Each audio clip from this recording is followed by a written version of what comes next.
Hello, welcome to Meow Tavern.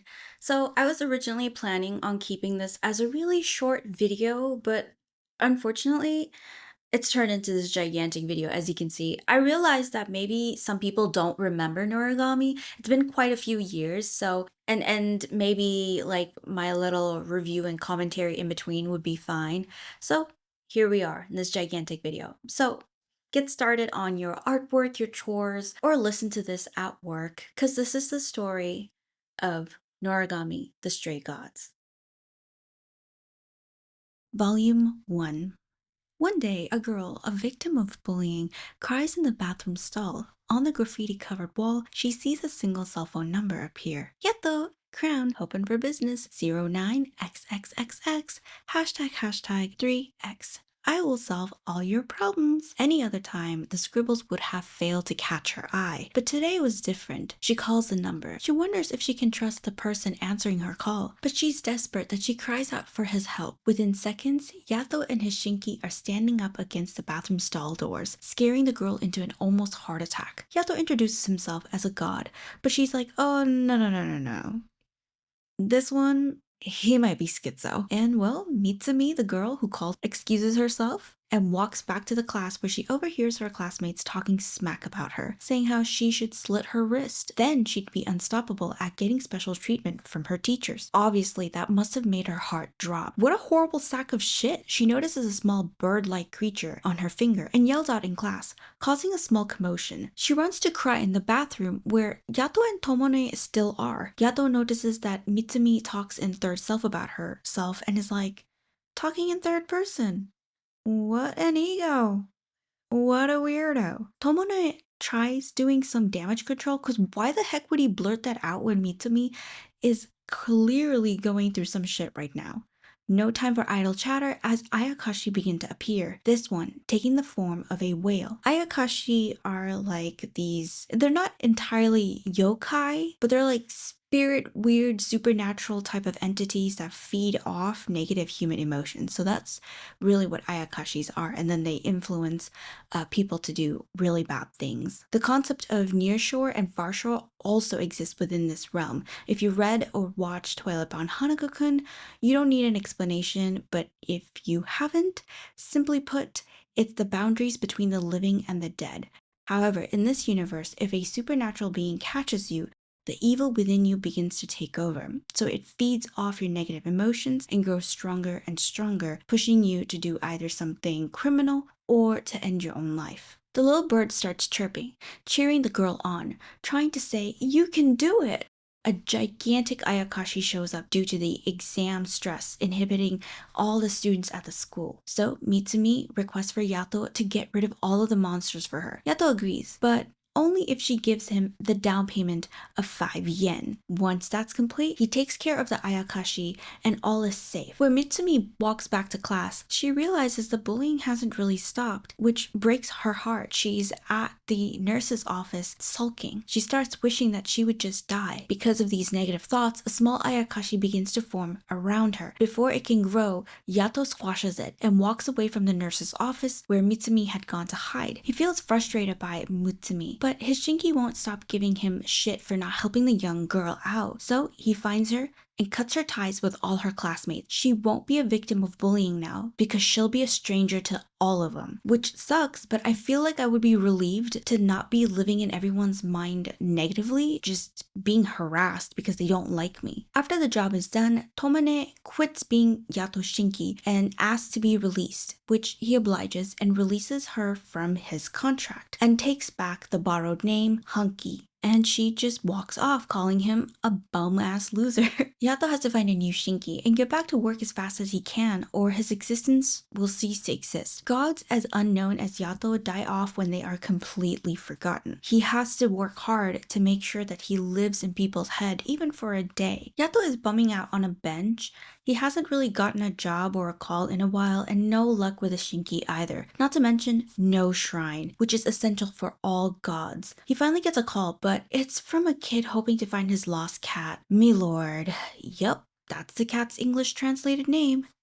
Milord. I think it's very fitting for a cat, you know? A new character is introduced. Hiyori. She and her friends come across the poster and point out that the cat has a really weird name, which eventually somehow leads to them talking about gods. We learn that Hiyori is really into wrestling, and her mom would probably lose her mind if she finds out that Hiyori is a huge wrestling fan. At that moment, as she's talking with her friends, Yato passes by with a cat flyer in his hand, and the two make eye contact for a split second. He continues on walking and luckily spots the cat. Since he is a supernatural being, he pays no mind to the bus that's oncoming and about to hit him and runs after the cat before being pushed to the side by Hiyori, taking him by surprise. Hiyori starts scolding him about how dangerous it is to jump in front of traffic before realizing that her body is lifeless in front of the bus with her friends hovering over her, trying to wake her up. She wakes up at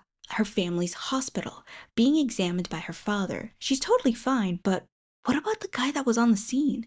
No one has a single clue about who she's talking about. They think she must have hallucinated, conjured him up. She did almost get hit by a bus, right? Later at night, Hiyori can hear all sorts of voices and questions what those voices are when Yato appears from under her blanket like a freaking weirdo. Hiyori quickly scatters away on the couch like a scared little kitten, ready to attack this freak. He had come to check on her because he really felt bad, but since she looks like she's fine, he feels comfortable leaving her be and heads out. Hiyori doesn't remember why she jumped in front of the bus and is trying her best to piece the missing memories together. As she's walking home from school with her friends, she noticed a missing cat poster, and this kind of makes her think about the day that she almost got hit by the bus. So she decides that she'll go and search for this cat. During her search, she gets lured in by the smell of catnip. It's as if she's got the soul of a cat. The one using the catnip as bait is Yato. He's able to successfully lure in Milord, but it looks like the cat brought some trouble with him. Frog-like Ayakashi. They attack Yato. Without a weapon, Yato is defenseless. He feels a yank and realizes it's Hiyori dragging him away from the scene, but the frog jumps in front of them, blocking their exit, so she starts wailing her hands and feet, yelling, "You want a piece of this?" The frog grabs her leg when she recalls a fighting move from her favorite wrestler and uses that on the frog, blowing it into bits with her kick, taking Yato by surprise. She's helped him twice now, which he's grateful for. And also, he points out how Hiyori's body is currently dangling from a fence, and that she's in her spirit form. She's a living Ayakashi now. She begs for his help before she slips back into her unconscious body. First, Yato delivers Milord back to the kid. Second, he takes Hiyori home. Hiyori asks for his name. "Yato," he responds, and now their fates are tied together. Days later, Hiyori can feel big changes with her body and starts seeing a lot more strange creatures that she notices no one else notices. She's a bit freaked out, but does her best to maintain some form of normalcy. She does keep contact with Yato, hoping to figure out how to fix her condition. Yato warns her about watching her back because other Ayakashi will notice her presence more since she is a living Ayakashi, so she's kind of a walking target. If her tail is ever cut in half, she won't be able to return to her body. Boom, and just like that, she'll end up dead. Plus, Yato can't 100% help her right now. He's kind of in a situation, and that is the lack of Shinki. Without a Shinki, he kind of feels like he's useless. If you've already watched Noragami or you've already read the manga, you know what that means. We're getting the third member of this trio soon. Yukine. Hiyori tries to help Yato find a spirit who'd be willing to work as a Shinki for him, but there's no luck. The spirit that she did find ends up attacking them, and so they end up running away from it. Yato, while they're running, spots a shiny snowflake-like spirit, a teenage boy, bestowing the name Yukine and calling for him as a weapon through the name Seki, turning him into his Shinki, a sword in this case, that he uses to destroy the Ayakashi attacking them. Yato becomes overwhelmed by Yukine's life events flashing before him and finds himself crying as he falls down from the height. Yukine transforms from a sword to his human form, shivering in the cold, ignoring Yato's effort of offering his jacket and asking Hiyori for her scarf and coat instead. Poor Hiyori, freezing. Volume 2. Yato struggles to find appropriate clothing, food, and shelter for him and his new Shinki. The two wander around a bit as the bratty Yukine pokes holes at every single little thing Yato does. Unfortunately for Hiyori, she has to feed them because Yato is broke as a joke. We learn more about how beings in the middle of nearshore and farshore appear to regular humans. They aren't invisible, just out of your sight or attention and easily forgettable. After their meals, the god of learning Tenjin makes an appearance. Yukine and Hiyori are already groveling as Yato sulking at how the two of them are worshipping him. Little freaking traitors. He has a job for them, Tenjin that is, mainly because he knows Yato doesn't really have anything better to do, so he hands him 5 yen and has his old Shinki, who now works under the name Mayu instead of Tomane, show them the job. Around the trains. There's been suicides, and the job is simply to kill off all the Ayakashi that have been lurking around the area, since the protective barriers aren't working. Yato refuses, saying how if they've given up on themselves, it's too late to save them anyway. It's kind of a pattern with Yato. Hiyori is furious at Yato's refusal and storms off, kicking the air and the people in her Ayakashi form. She's at the train station when tons of small Ayakashi approach her, grabbing tightly onto her before tossing her in front of an oncoming traffic. Yato shows up and instructs her to jump as he uses Seki to cleanse the area of the Ayakashi. Hiyori realizes that all the Shinki that she's been seeing so far are so young. If none of them ended their own lives, because a spirit that has committed suicide can't really be converted into a Shinki, that must mean that they all wanted to live. So they all died young through some sort of tragedy.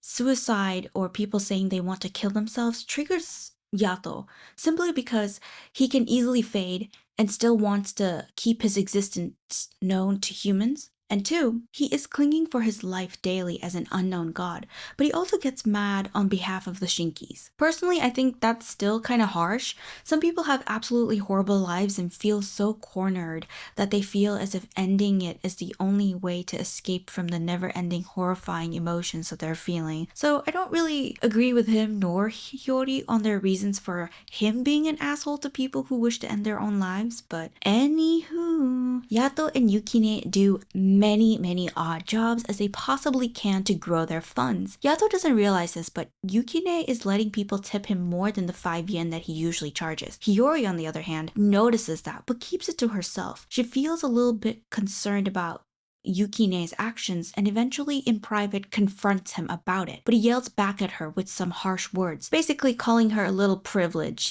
because her parents are rich and they buy her stuff and she's still alive. So, he kind of guilt trips her, makes her feel bad, and walks off to go shopping. He picks up some expensive outfits, and as the cashier is ringing him up, he decides to steal a few things. Every time he misbehaves, Yato feels a sting.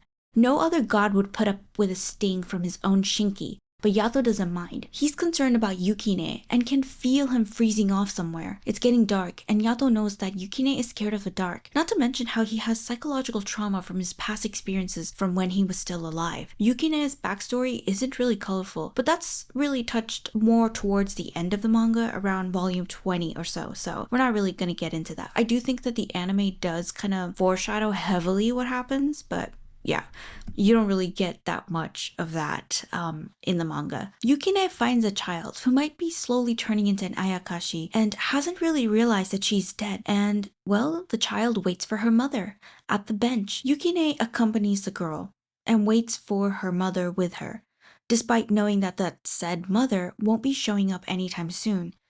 Eventually, he decides that he'll tell the child the harsh fact her mommy might not be coming. The little girl sadly gives into her negative emotions, and the dark side starts to take over, turning her into a complete Ayakashi, and she ends up attacking Yukine when Hiyori shows up and jumps in the way, protecting the 14-year-old from this entity, which she's successful at, but unfortunately, the child is lost. Yukine passes out, and when he wakes up, he asks Hiyori if she was able to save that little girl. After hearing Hiyori's response of no, Yukine hides his face with his hoodie, sobbing a bit, blaming himself for pushing the child away and putting them in that negative state. When they return to wherever Yato was crashing at, Hiyori thinks that Yato didn't put in any effort of looking after Yukine and takes the boy to her home to take care of him instead, not realizing how Yukine's actions are actually directly impacting Yato's health. Yato does end up dropping by Hiyori's house, sneaking behind her parents when they get home from a party. She tries chasing him out, but Yato explains to her how Yukine is a bad boy and that it's through their Shinki that gods are able to learn about good and evil, because Shinki were once human and humans sin. Therefore, humans know how to draw the line between what's good and evil, what's a right and a wrong. For now, he leaves Yukine with Hiyori and heads out to do more odd jobs at convenience stores. At night, Yukine crashes in bed with Hiyori because he says he's having trouble sleeping. But before he can do anything indecent, because Yukine does think of groping Hiyori, Yato drags him out of the house, warning him to behave, threatening to barf all over him. I actually think he did barf all over him in this panel, but that's just how Yato does it. Yukine always finds a way to latch onto Hiyori, right? Who keeps giving him her allowances, funding all of his hobbies simply because she feels bad for him. And he kind of keeps guilt tripping her about him being dead, her still being alive, and her having rich parents and yada yada yada. So she just keeps falling for his crap, and keeps feeding into his bad behavior. He is such a spoiled brat, I swear. But yeah, once Hiyori burns out from Yukine's messy, spoiled behavior, Yato kinda, rubs it in Hiyori's face and kinda laughs at Hiyori, working all these odd jobs and side jobs to earn more allowance to keep Yukine happy. But he wants Hiyori to help set things right. The trio visit the cute, the adorable, one of my favorites, Kofuku, who's actually the goddess of poverty, but Hiyori kind of doesn't know that yet. Yato basically went there to ask for more money and have Hiyori pay his tab for him. Yeah, guys, this is Yato. He's a mess. I don't know what we were expecting from him. He kind of gets his ass handed to him by Daikoku though, Kofuku's Shinki. Yato yells out how Daikoku has a thing for kids and runs so quickly, leaving Hiyori and Yukine behind, freaking them the heck out, while Daikoku tries to explain it's not like that, it's not like that. While at Kofuku's place, the two learn that Yato used to be a very scary god who once had killed a Shinki. He had actually killed various Shinki, but we'll get to that in a moment. And he had made enemies with a blonde bad bitch that we all love, well I do. Anyways, this is the first time that Hiyori learns of Yato's true status as a god. He used to be a war god. Honestly, Yato really should be thriving. Wars are always a thing. As long as humans exist, there shall be wars. I have no idea how he's marketing himself, but he really needs to up his game because homeboy is not doing so good. The two say goodbyes after their visit comes to an end and find Yato waiting for them outside. He tells Hiyori to go to those two, Daikoku or Kofuko, if anything ever happens to him. As they're heading out in separate directions from Hiyori, Bishamon attacks them, wanting to enact her revenge on Yato for executing her Shinki years ago, especially now that Yato has a new Shinki in his possession. She wants him and Yukine gone. Hiyori, well, she's able to pretend that she can't see her and runs to Kofuko for help. Bishamon chases after Yato with the assistance from her various Shinki, shooting a bullet at Yato once she's close enough to him, only for him to deflect it with Seki. Her lion gains a tight grip on Yato's shoulder with its big jaws, piercing his flesh with its teeth. Yato loses grip of Yukine, but Yukine maneuvers himself to slice the lion's eye, giving them enough space and time to make a break for it, create some distance between Bishamon and them. Meanwhile, Hiyori, in her half Ayakashi form, guides Kofuko and Daikoku to Yato, using her sense of smell to be able to track and trace where he is running off to. Yato feels cornered when Kofuko shows up at the right time and uses one hell of a move with her fan to blast a powerful hole onto the ground, creating a blast wave, bringing the fight to a halt as Ayakashi begin crawling out of that space. It's an event that lets out all sorts of Ayakashi out from there. Bishamon lets Yato go for now, out of respect for Kofuko, but it's on sight the next time she sees him. Kazuma, her Shinki, he bows to Yato before heading out with his mistress. What an odd thing for the enemy Shinki to do. Yato's blight is spreading because Yukine is still being a brat. As he is trying to cleanse and purify it, the Stray approaches him, hoping to gain Yato's attention. If Yukine is causing Yato's blights, why not use the stray as a shinki once again? But Yato isn't interested and unwilling to give up on Yukine just yet. Yukine is back to barely surviving with Yato as Yato finishes up his shift at a convenience store. Yukine is fed up and tells him to just quit being a god and apply for unemployment. Hiyori tracks down Yato and brings Kofuko and Daikoku with her. She notices how he looks pale when Yato gets zapped again. He turns to Yukine and asks him what he did. Well, what did you do, Yukine?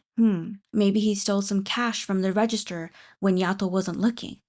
He quickly checks the register, but notices that that's not the case. Tension between the young Shinki and his god grow. Trust between them is non-existent at this point. Kofuko and Daikoku cover for Yato's shift and hand him an Ayakashi job to handle. Yukine storms off ahead of them. Yato and Hiyori give chase. Once they catch up, Yukine trips and drops the donation tip box that he stole from the convenience store. Yeah, so he might not have stolen from the register, but he did do some kind of stealing. It's getting on Yato's nerves, and the tension between them keeps on growing. I swear all of these little parts lead to a bigger part in this arc. You just kind of gotta get a whiff of like how those two are just not getting along, and Yukine in particular is doing really bad things. From the drop of a water, quietly Stray appears before Yukine, noting how she finds his eyes pretty. Hiyori quickly notices the various markings on her body.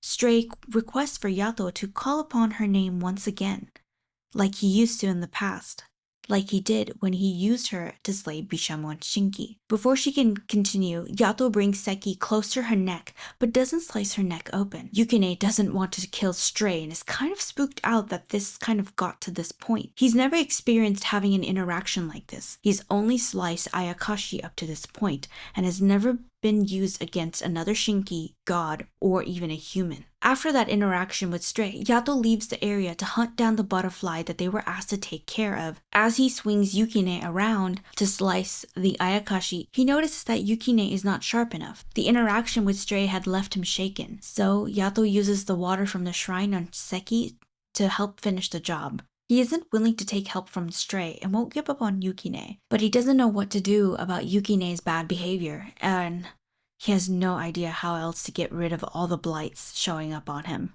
The following day, Hiyori wonders if she can truly trust Yato. So she's kind of being like, why are people after him? Is he really the bad guy? He used to be the god of war or something like that. What's up with him, So she's kind of like second guessing Yato. And as she's staring off into the distance, she spots Bishamon, who's on a rooftop. Before she can even begin to escape, Kazuma appears behind her and confirms his suspicions regarding Hiyori being able to see them. He places a binding spell on her and prevents her from moving. Bishamon shows up and exchanges information with Kazuma. Slowly, Hiyori realizes, oh crap, they can't see me. But why? Kazuma had used his abilities to hide her presence. He makes a request to Hiyori to help Yato. He informs her of how Seki, Yukine, and his actions are directly affecting Yato's health. Yukine has to clean up his act or Yato might never recover. He might just die from all the blights he's receiving. And since he is an unknown god, they don't know if he will ever be reborn. This information shakes up Hiyori, and she knows that she has to do something about it. So she tries to gather more information, but she has no luck. While out for New Year's with her friends, she slips out of her body without even trying, and notices a stray. She tries to be nice, but the stray has masked fox Ayakashi chase and attack Hiyori, aiming for her tail. Not good. She keeps running until the foxes disappear on their own at dawn, and she wakes up in her body. Yato and Yukine are at Hiyori's school for a job, and Yukine finds himself engrossed in the lives of students. He solves math problems, tries on their school uniform jacket, and wonders to himself, what kind of school life did he have? Did he have many friends? What did he like? What subjects did he like to study? Yukine finally figures out what the emptiness and the rage he feels is. Having friends? Making connections? Well, he'll never be able to have those things.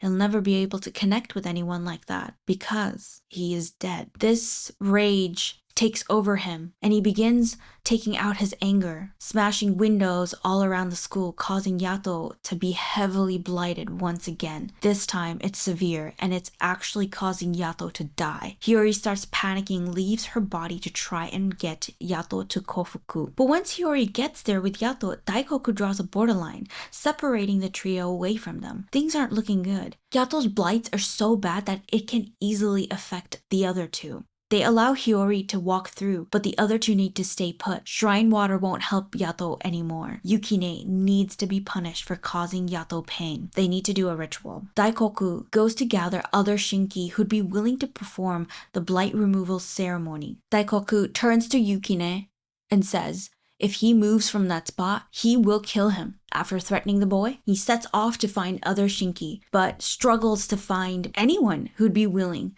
So Hiyori goes running around to try and gather people. Hiyori runs off to Bishamon's shrine and calls out for Kazuma. I swear Kazuma to me just reminded me of like when Noragami came out. I always thought of him as the twin brother from Blue Exorcist, Rin's twin brother. Crap, I forgot his name, but he kind of reminded me of that guy a lot. It's been a while, but maybe it's just me. Maybe I think every character with glasses and a little mole looks alike. Hiyori is able to convince Kazuma to join the ritual. Oh, and also Yato's previous Shinki, Tomone, known as Mayu now, also agrees to join and help Yato.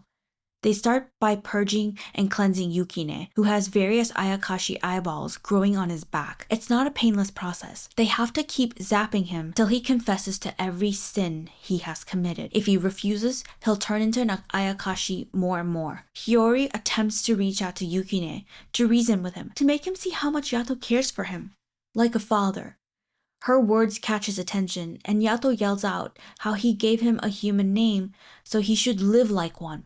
Live like a human and not an Ayakashi. This touches Yukine's heart, and the boy begins confessing everything, from stealing to his attempt at groping Hiyori to him breaking things at school, everything. The ritual takes the whole night, but finally Yato is healed. The trio hug it out, while the god of poverty and the three Shinkis celebrate with a drink. Volume 4. Yukine's personality does a 180, and he works at Daikoku and Kofuku's place to earn back and repay all the money he has stolen. Plus, Yato doesn't earn enough for them to live, so, he's gotta pick up some slack for his deadbeat god dad. But yeah, it's kind of sad. At this point, I see Yato and Yukine as just a single dad and a kid struggling to make ends meet. You can't even relax when you die. Also, Kofuku is charging them 50,000 USD for the punishment ritual. Yato is passing that on to Hiyori.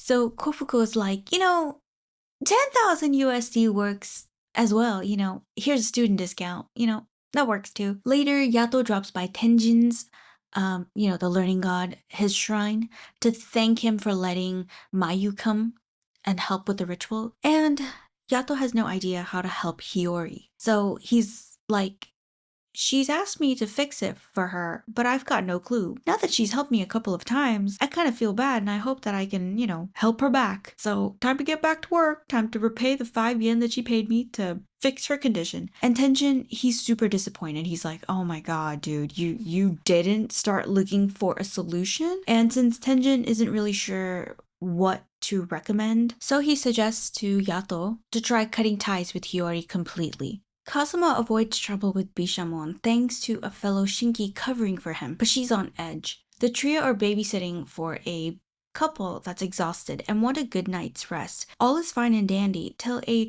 bunny, 5 Nights Freddy looking Ayakashi brings out from the corner of the room, and they start tossing the baby around while trying to fight the Ayakashi.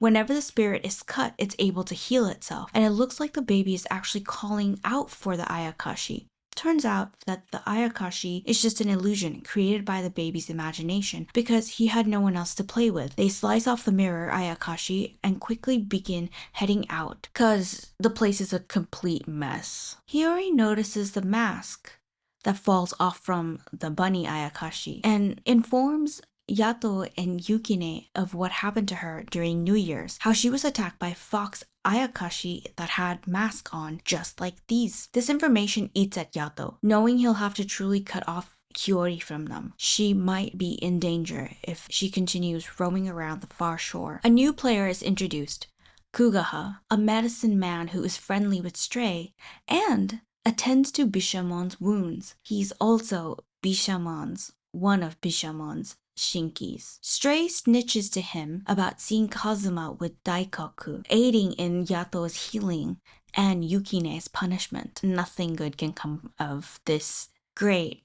Stray, why do you have to start spreading rumors? This piece of information is absolutely everything that Kugaha wanted and needed to start stirring the pot and create some tension between Kazuma and Bishamon. Bishamon, she's mainly upset currently that Kazuma went out somewhere without telling her, and he is currently upset with her because of other things. That other thing being that she isn't really talking to all her Shinki and isn't really respecting or acknowledging all of them, mainly because he's worried that the other Shinki might start blighting or stinging her, like how Yukine started stinging Yato. So he's kind of worried about her health. Her health isn't getting better, so he thinks that her health will get better if she starts communicating and talking more with her Shinki. So there's already the tiniest amount of tension, and Kugaha is hoping to just blow the tension between them and just cause chaos amongst them. Later, Bishamon drops by Kofuku's place and thanks her for the other day.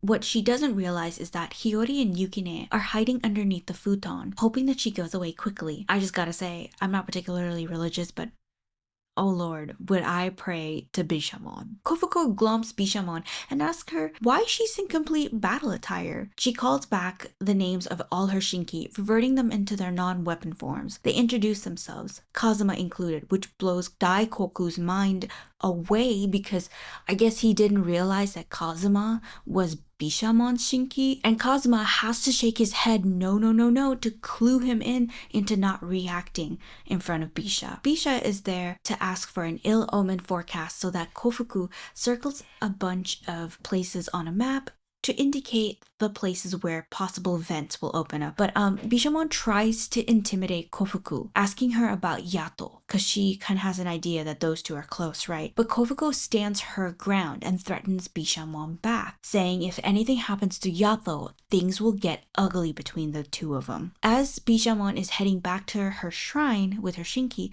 she spots a spirit getting attacked by Ayakashi, and even some eyeballs appearing on her. The goddess simply can't abandon that spirit and wants to take in on another Shinki to help her. But Kazuma reminds her that the impact it'll have on her health isn't good. She can't take on more Shinki. She's already going through shit. The more Shinki a god takes on, the more it impacts their health. She helps the lost spirit, giving her the name of Ryoki. The spirit transforms into a broken mirror. Not really a useful Shinki, but whatever helps the spirit thrive, right? So it's safe to say that Bishamon is a very caring god who wants to help and save as many as she possibly can. That's why the loss of her Shinki at the hands of Yato aches at her to this day. Concerned by the various medication that Bishamon is taking, Kazuma approaches Kugaha. He expresses his concerns and worries are dismissed. One of the Shinki is beginning to feel left out. This one right here, this girl, Aiha. And now her feelings are slowly slipping onto Bishamon's health. We might have a Yukine Yato type of situation happening eventually between these two. While sitting down and dissociating on a field of grass, Yukine is greeted by a fellow Shinki around his age. This awakens the young boy immediately. Not only is this Shinki young, like Yukine, but he finally has someone to talk to, someone that can see him.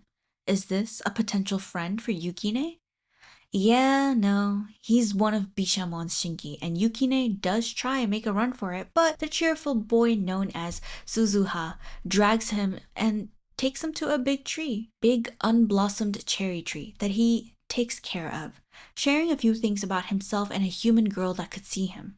The last time he saw her was 30 years ago, and his story just rips at Yukine's heart. Basically, the human girl, as she got older and older, started forgetting who Suzuha was, and one day stopped visiting and coming to see the big cherry tree. After his little chat, he goes back to Kofuko's place. Yato shows up eventually and asks Yukine what's wrong. He can feel the sorrow that the boy is going through. With nowhere to hide, Yukine slowly opens up about his worries surrounding Hiyori growing up and forgetting them. He knows that she'll grow up, get married, and move on. The very thought of her not remembering them eats away at him, and Yato attempts to comfort him. Later, Kugaha visits Suzuha and says some really depressing and mean things, reminding him of how he truly is a lonely little spirit, and how even Bishamon hasn't called upon his name in years, how nothing in his life has meaning, breaking the little poor spirit. Eventually, from the dark corners, Fox Ayakashi with masks slowly appear, and just like that,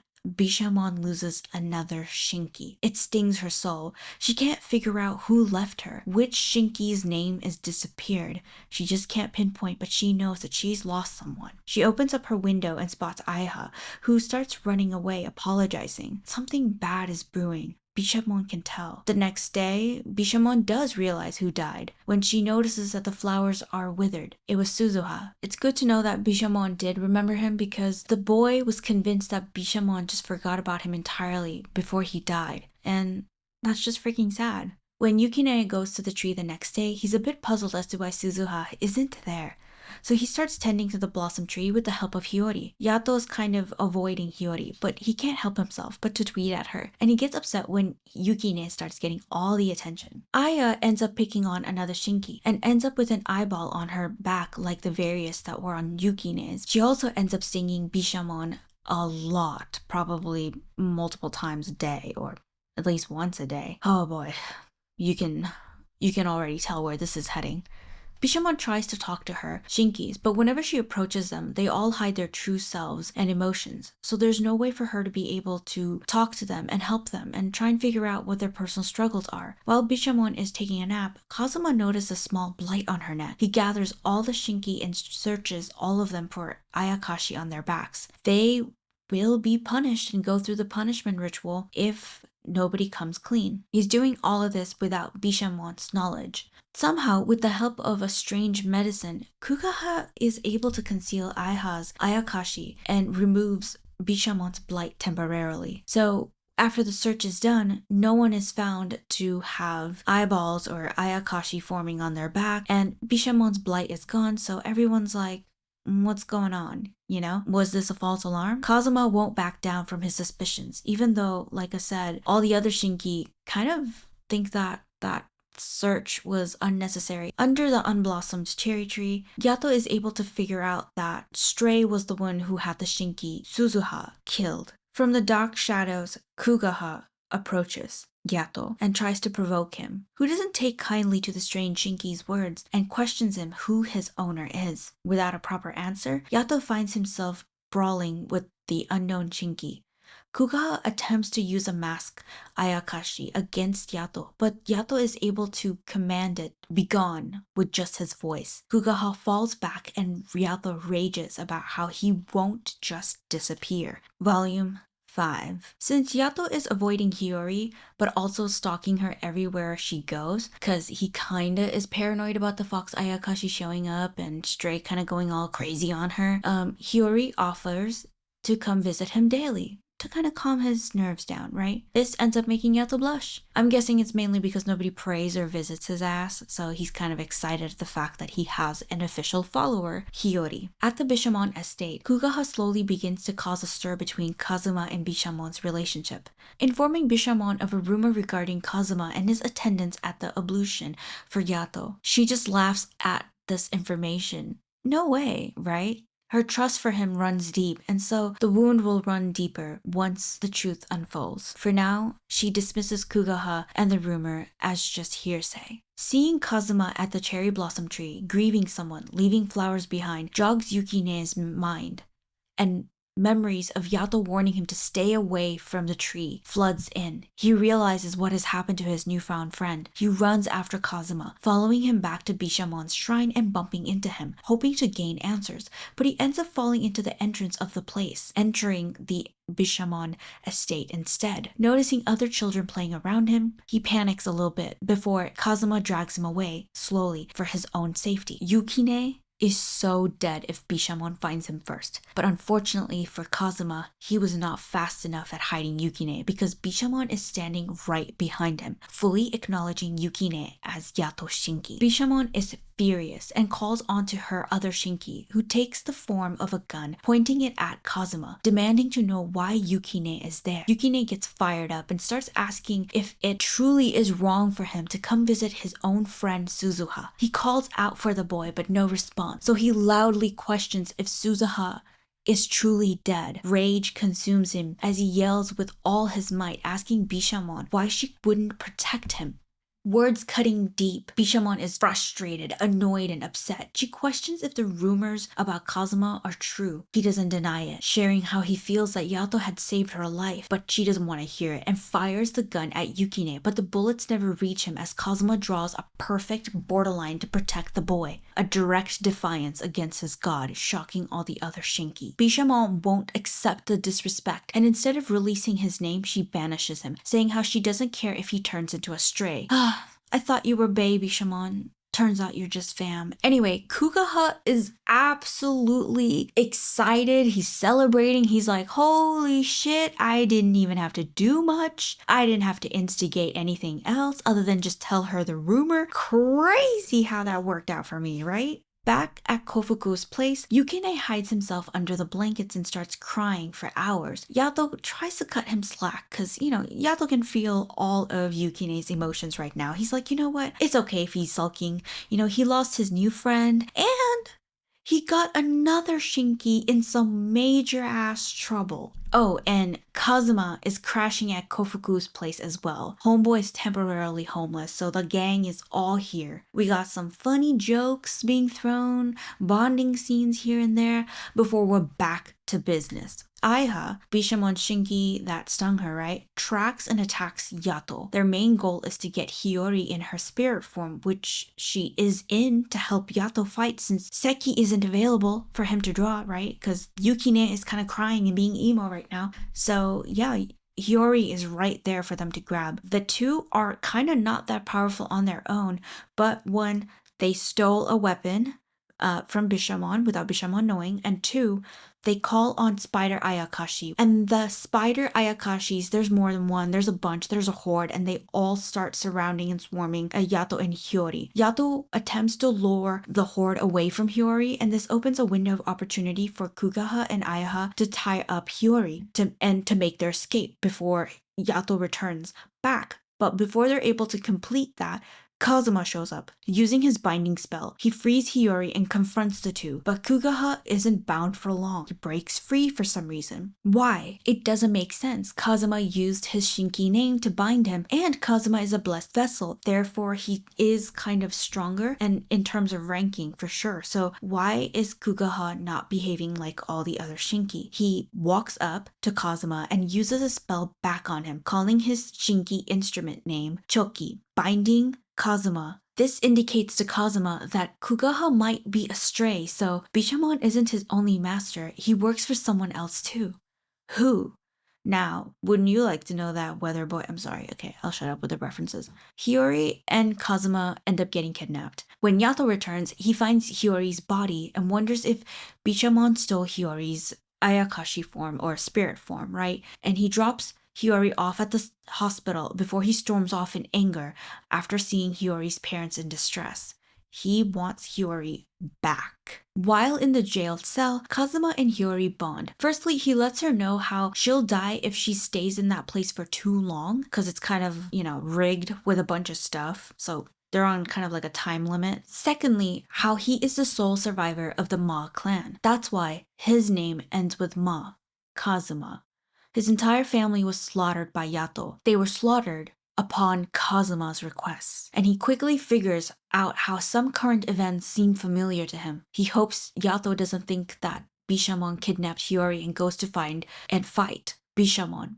But sadly, that's exactly what's going on. After finding out from Yato that Hiyori is missing, Yukine springs out of bed and is ready to take the fight to Bishamon. Daikoku attempts to stop them, but Kofuku won't allow it, but wages in Bishamon's favor, hoping the opposite happens, because usually if she bids on someone, they tend to lose, right? So she's hoping that if she bids on Bishamon, Yato will win instead. Tenjin is reluctant, but he ends up helping Yato and Yukine go upstairs to the heavens, right?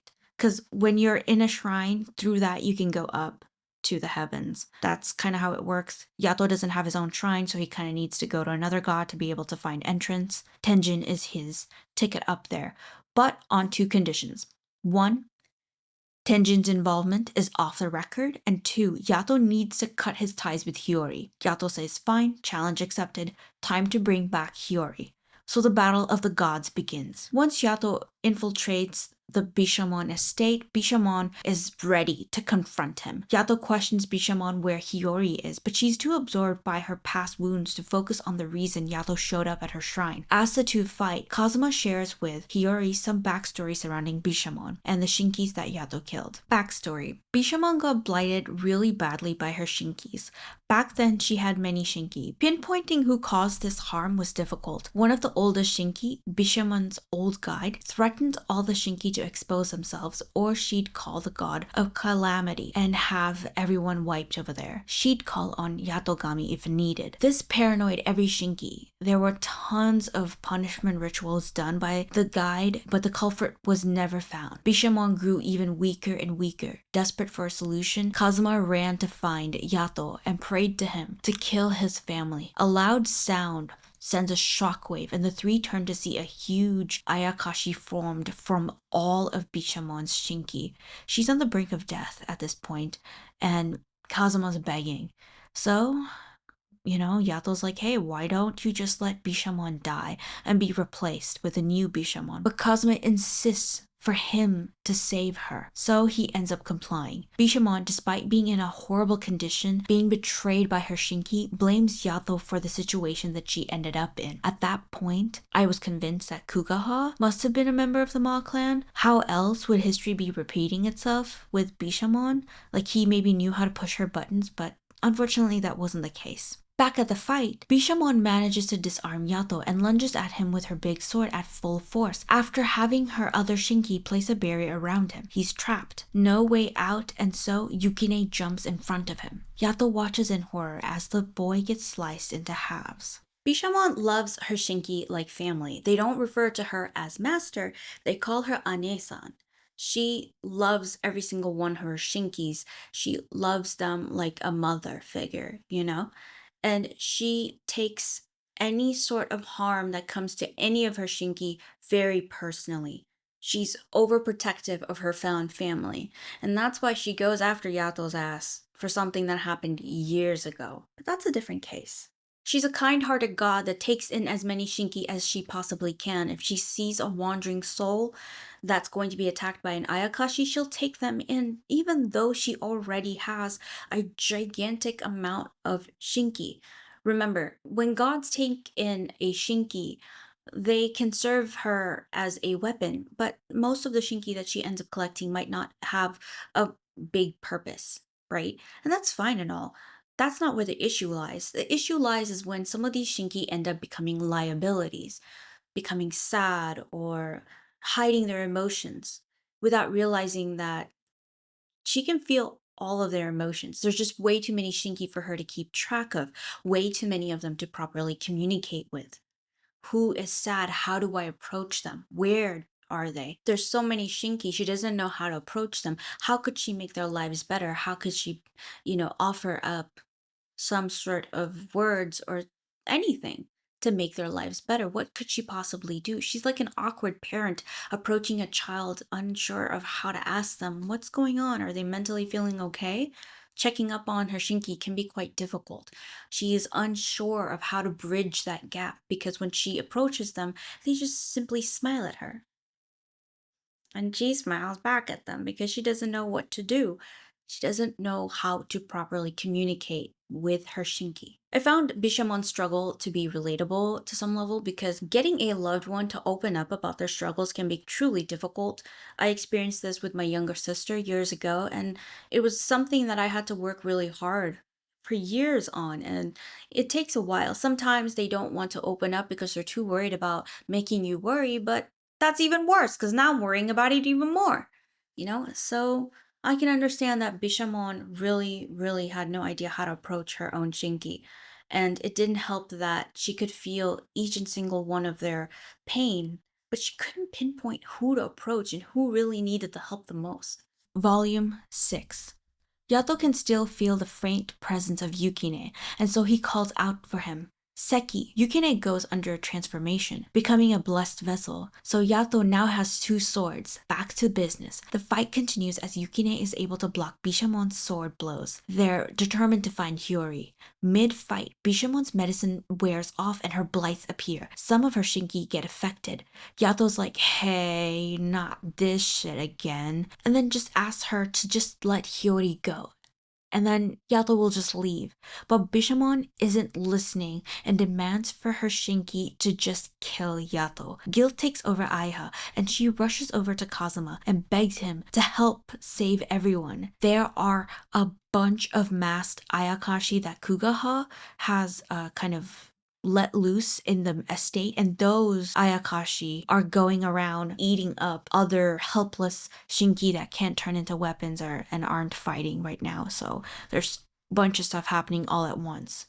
On the way to the fight, Hiyori shares with Kazuma how things are usually handled between Yukine and Yato, how the two are very transparent about their feelings with each other. This gives Kazuma an idea of how Shinki should have behaved around Bishamon and how she should have also been open with them. Hiyori and Kazuma show up and try to put an end to the fight, to try and stop it all, but Bishamon kind of loses her mind. She continues fighting with Yato and swings at him when Kazuma jumps in and takes the damage, getting close enough to hug Bishamon, letting her know that it was him who requested for the services from Yato all those years ago. He was the one who asked Yato to slay the family because they were turning into an Ayakashi, a big one. They were all combining into one big Ayakashi, and it was hurting and killing Bishamon.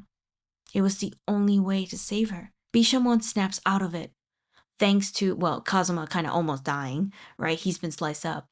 And upon Yato's request, releases her Shinki. Her blight is impacting and hurting a good chunk of them. So Bishamon is freaking out. She's losing so many of her Shinki. She doesn't understand what's happening because for a while she thought Yato was the one doing that. Like Yato had killed a bunch of her Shinki when he got to her estate, but that's not the case. Yato figures out that there's someone else behind the deaths of Bishamon's Shinki currently. So from the distance, Kugaha slowly makes his villainous appearance.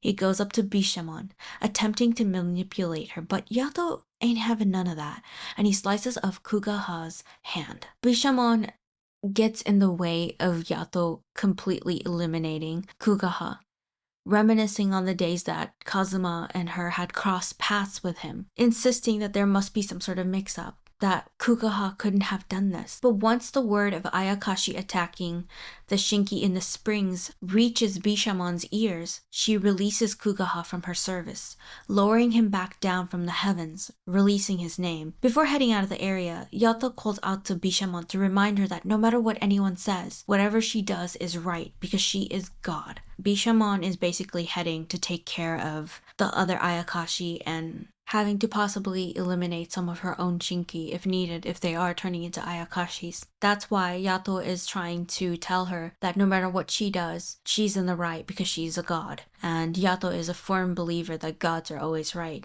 mainly because they don't have a grasp of what's right or wrong. But I think he's just saying that just so he can, push Bishamon to do what needs to be done because she's a little too nice sometimes. Bishamon rushes to the scene where the Ayakashi are causing a bloody mess and puts an end to the misery her Shinki are going through. Back at Tenjin Shrine, the whole gang is there, hugging and cheering for their safe arrival back home. Yato takes the opportunity to brag about Yukine being a blessed vessel now. He's all like, my boy's a genius. Sweet moments come to an end.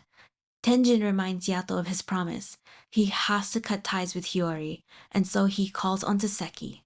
Hiyori is oblivious.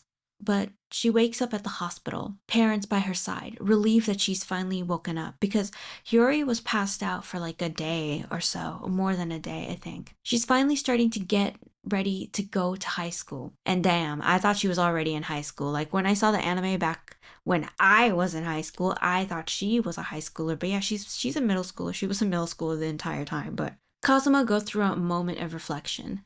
He thinks back on his past actions and the mistakes that he's made throughout his life, and even in the present.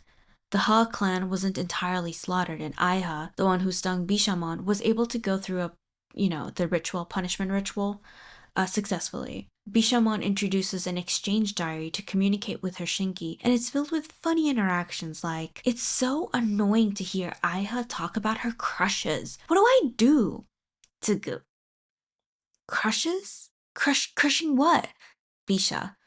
At least there's an attempt to vent and an attempt to understand everyone through this shared diary. She also revokes her banishment of Kazuma, so, she embraces him back. In front of a help wanted sign on the sidewalk, Yukine reminds Yato that it's time to return back to work. He also brings up how Yato should just cut his ties with the Stray so that she can just stop bugging him, but Yato ignores him. Remember, Stray was Yato's Shinki, well, still is. I wonder what happened between the two and why he didn't release her before. I think from this section, we can learn a lot about how communication is key and how to learn to let go of the past and to give yourself time to let your wounds heal.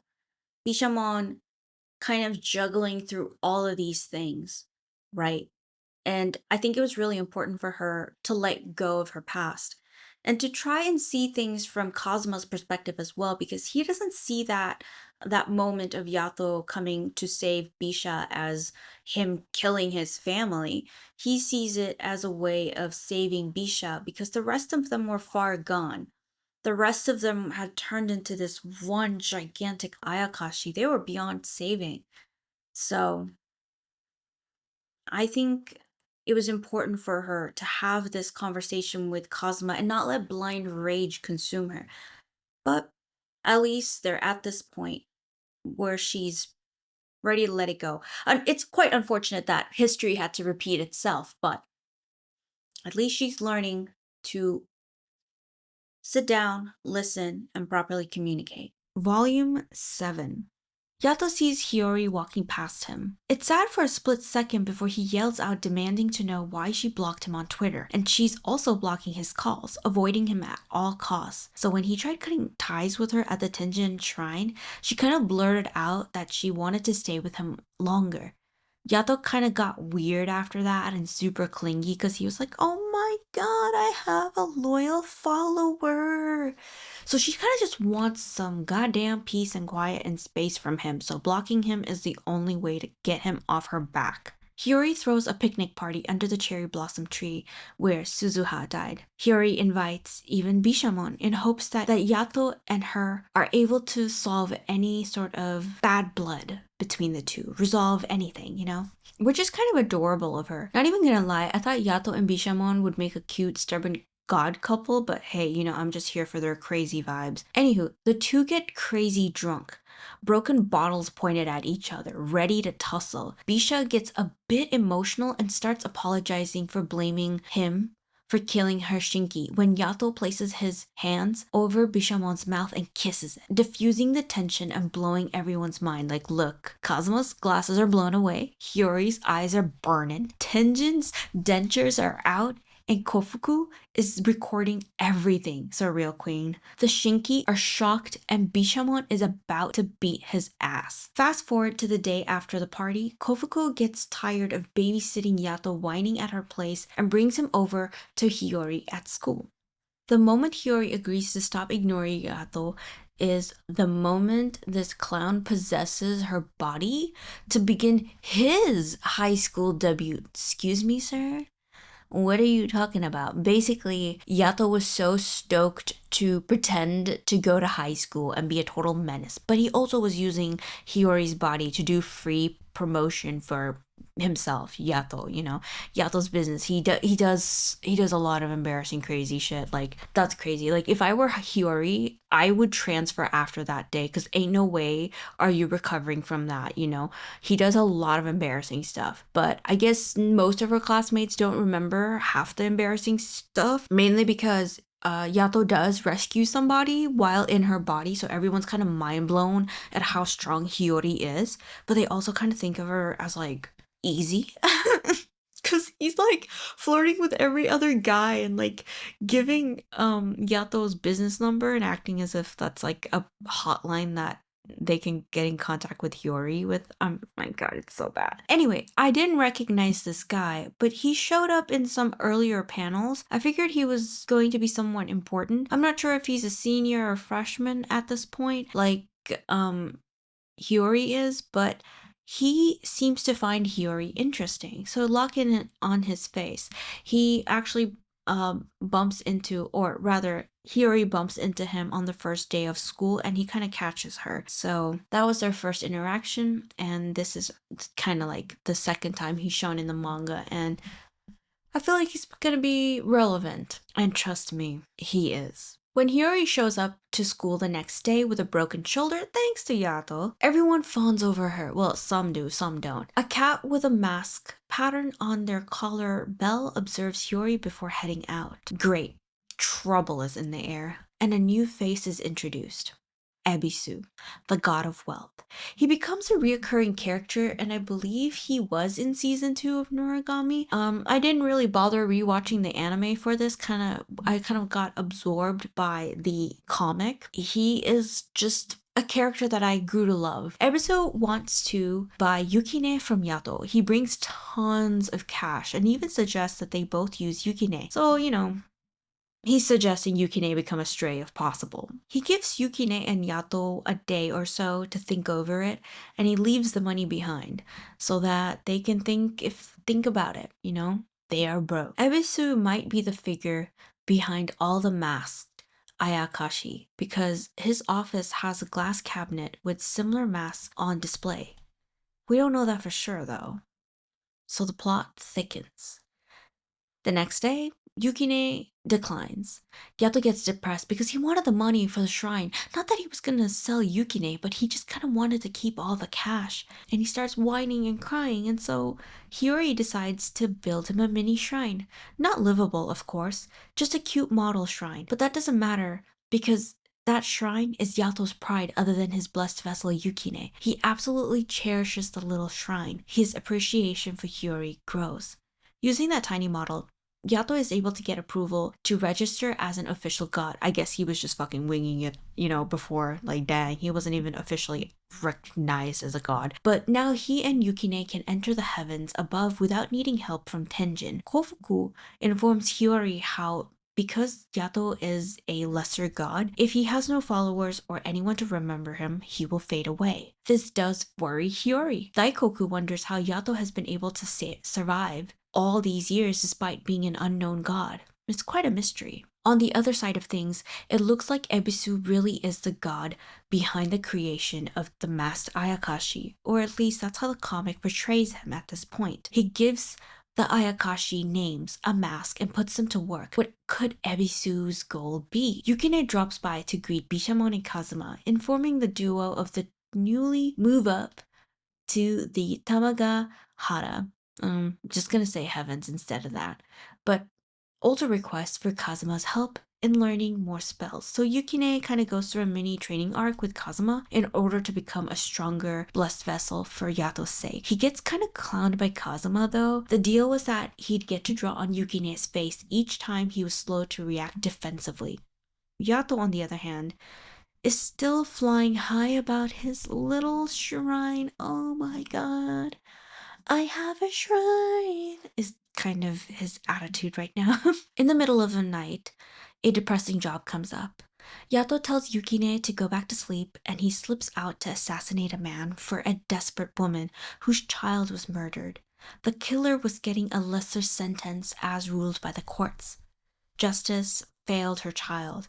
I think he was gonna get out on in a few years. like 1 or 2 years. Like he wasn't even going to serve many years.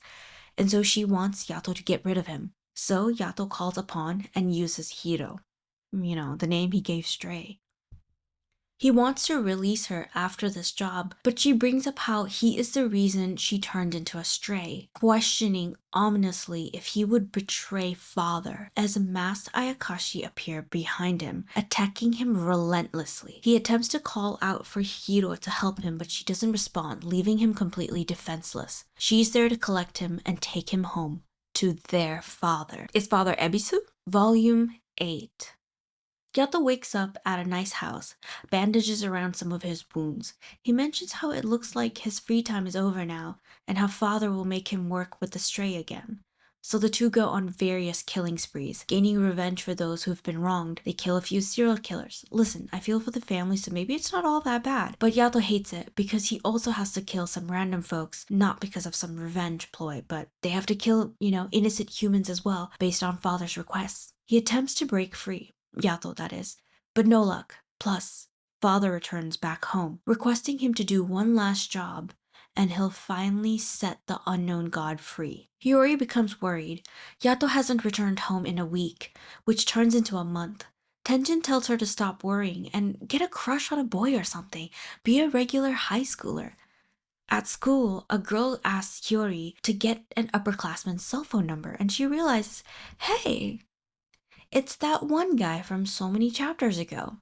The guy that I said might be important. Yeah. Like, ain't nobody wasting screen time on random characters, right? This guy is Koto Fujisaki. He's a third year. Well, so we get a mini normal arc. Hiyori does some normal high schooler things and keeps busy with her friends and other school activities like becoming a temp baseball team manager, trying to keep her focus off the missing Yato. Ebisu gets to a place known as Yomi to complete the mastery of his Ayakashi Shinki puppets, and Yato's father instructs him to head to that location too. His father's current identity hasn't been revealed yet. Meanwhile, at the Divine Council meeting, one of the deities accuses Ebisu of being the crafter. Ebisu is also missing from this meeting as well. The crafter is the one who turns Ayakashi into Shinki with masks, questions Ebisu's absence, and points out how often that god dies and gets reborn. One of the gods attempts to defend Ebisu, but gang, we all saw how he turned an Ayakashi into a Shinki, and the guy holding the meeting even pulls out proof of the same thing. So unfortunately, Ebisu is not proving wrong these allegations. At Yomi, a figure from the shadows sends Bat Ayakashi to Yato. Yato calls onto his sword and swings at the small creatures. To his surprise, the one stopping his swing was Ebisu and not his dad. So Ebisu isn't his dad? Because he didn't say father, so... Well, shit, there goes my little conspiracy that Ebisu is father. Okay. Hiro informs Yato that their father wants Yato to save Ebisu. Yato is quite skeptical of his father's desires to save Ebisu. There's something at play, but Yato hasn't really figured out what. Ebisu lets Yato know that he loves the idea of being a crafter. It's harder than he anticipated, and so he is at this place to gain the word of Yomi. Yato accompanies him and hopes to be over with this quickly so he can return home to Yukine and Hiyori.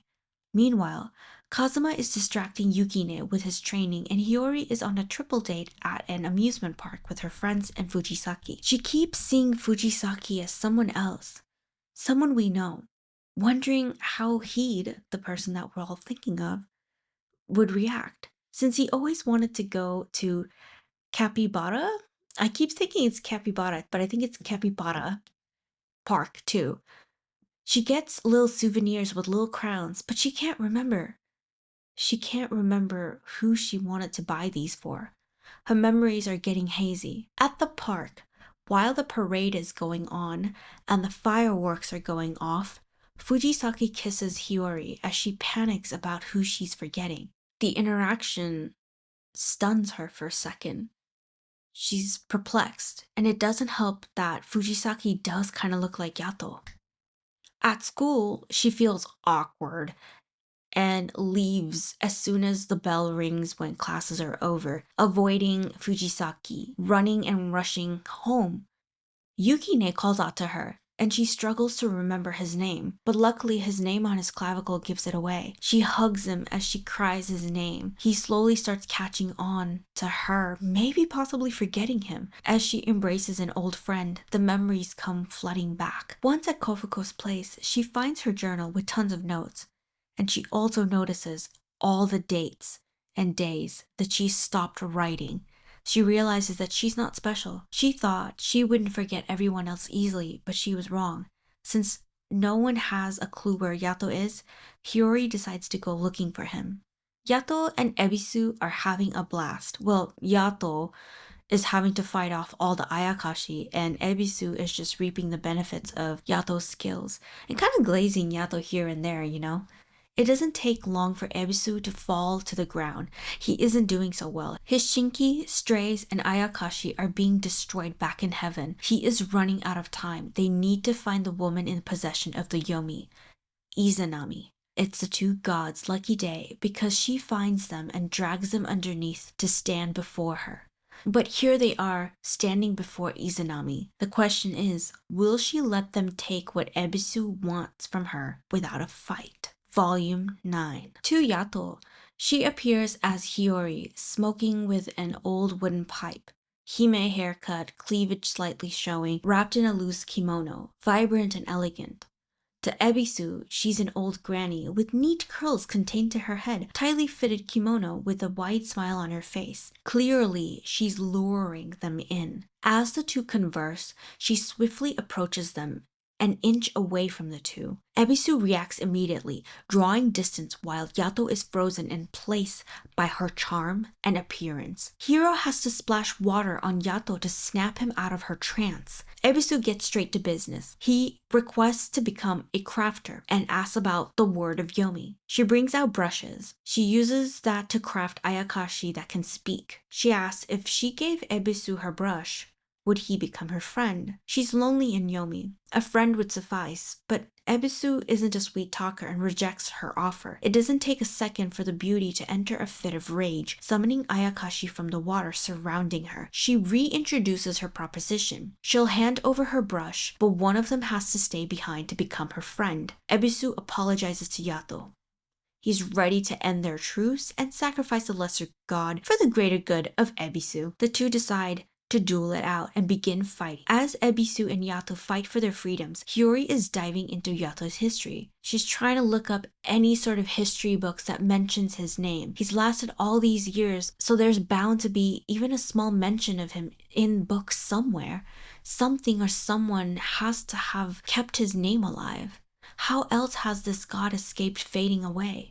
Aside from his day-to-day hustles, she discovers how Ebisu has other aliases as well as Bishamon. Bishamon actually has an alias that's in Sanskrit that is the god of wealth in Hindu. So if that's the case, Hiyori wonders if Yato has an alias as well. She's struggling because Yato is kind of non-existent. There's so much mystery around him. Back outside of the Divine Council meeting, the Shinki are getting worried.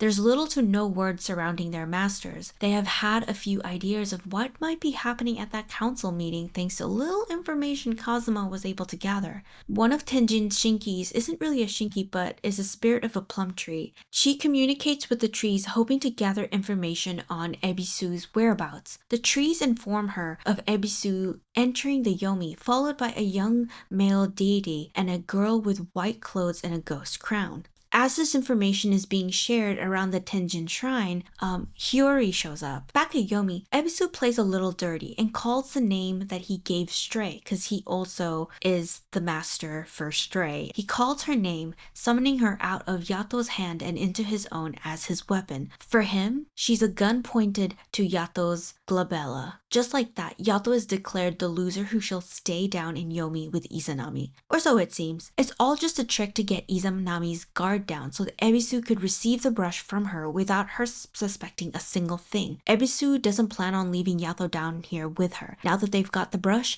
it's time to fucking run. And that's what they do. They fucking get out of town. As they're running, Izanami sends a horde of monsters their way. Hiyori heads out to Yomi on her own after all the Shinki at the Tenjin Shrine tell her to leave the far shore business to them. and that she just needs to go home and rest, not to worry about it. Yukine also scolds her not to go because it's dangerous, but she's like, dude, it's a tourist attraction, so I'll go on my own. So she hops on a train and begins navigating her way. Back at Yomi in the caves, Ebisu, Yato, and their Shinki are struggling to get away from Izanami, and back at the council, after a stray gets tortured to give Ebisu's location, an order to subjugate Ebisu is issued. So all of this is happening at the same time, right? At the cave, Ebisu isn't looking so good. He's been blighted so badly, and he can feel most of his Shinki dying. And his current Shinki that are his armor, and so they're tired, and his mother is refusing to give up the fight. Ebisu shares his goals with Yato.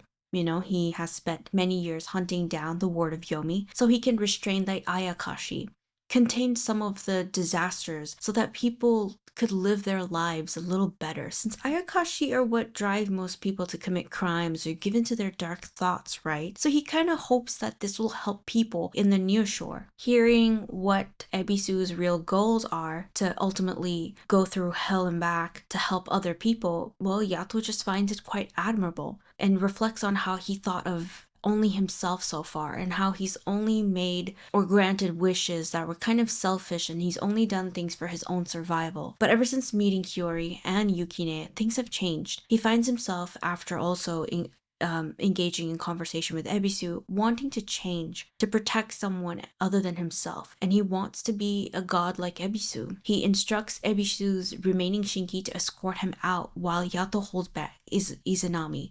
He also yells at Ebisu to try fighting for his life longer. He keeps being reborn, but he needs to try and appreciate his current life, the current one that he's living. He doesn't have to keep dying and being reborn.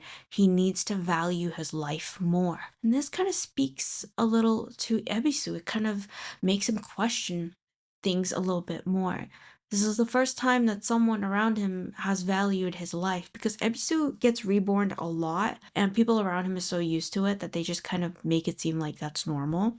So this is the first time that he's heard someone tell him to value his own life. Once at the entrance of the Yomi, Ebisu notices markings of some sort, trapping and sealing them into the cave. They were so close to a sweet escape, but unfortunately it looks like there's no way out. While out in the woods, navigating through the thick of it, Hiyori has the unfortunate luck of running into Kugaha. Luckily for Hiyori, Yukine shows up and draws a borderline, creating a barrier separating the two. Tenjin shows up as well. Despite hating strays, he takes Kugaha in mainly for questioning. The man has many secrets, and Tenjin intends to unveil them. Ebisu is dying. He can feel it, right? He's been blighted badly, his Shinki are dying, and he doesn't know if he can make it.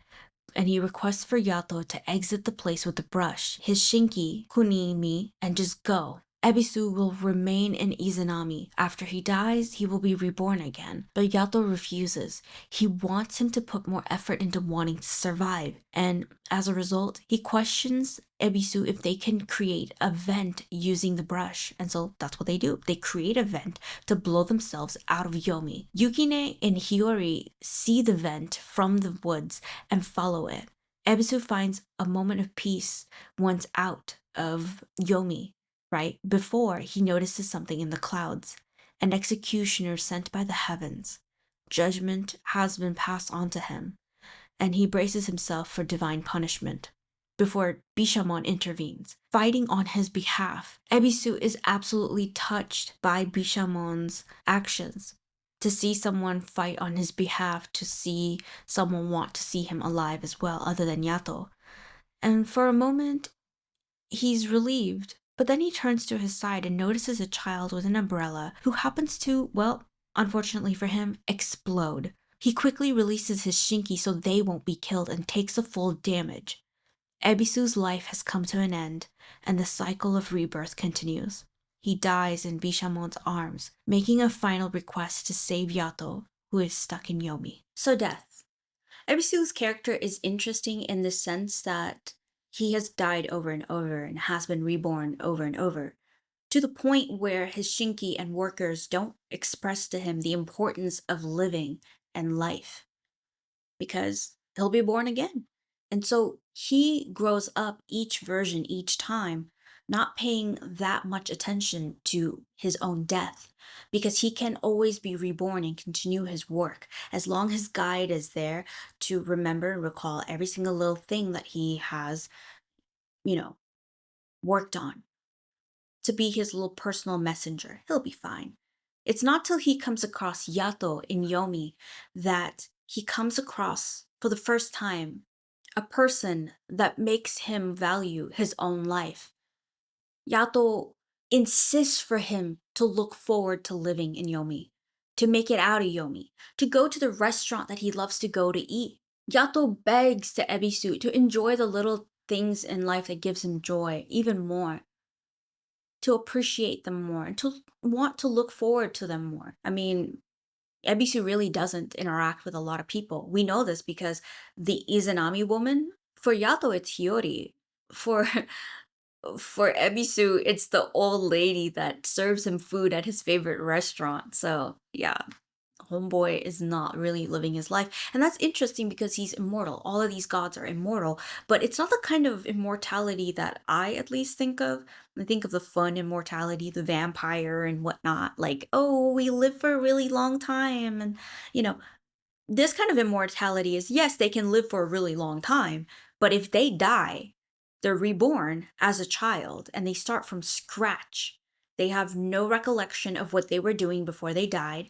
And if they don't have guides or other people around them to tell them who they are, what what they were doing when they died and whatnot, they would be a complete blank canvas. And we kind of see this with a character later on who gets shaped into a different person, a god who struck his shinki that plotted to kill him by intentionally blighting him so he would be reborn. And he does unfortunately get reborn, but before he dies, he takes down almost all of his shinki with him through lightning, but 17 survive. And those 17, when he's reborn, mold and shape him into a different kind of god, right? So it can be really easy for some of these gods to be completely manipulated if they're reborn. But luckily for Ebisu, he's surrounded by some awesome people. But Ebisu has never stopped to think about appreciating his life more. It's only through his interaction with Yato that he finds himself wanting to live. And so this new reborn Ebisu, when he meets Yato again, and Yato reminds him of the things that they talked about in Yomi, he promises to value life and to not give up, and to make as many new friends, forge new memories with as many people as he can. Enjoy it a lot more than the previous episode did. Volume 10.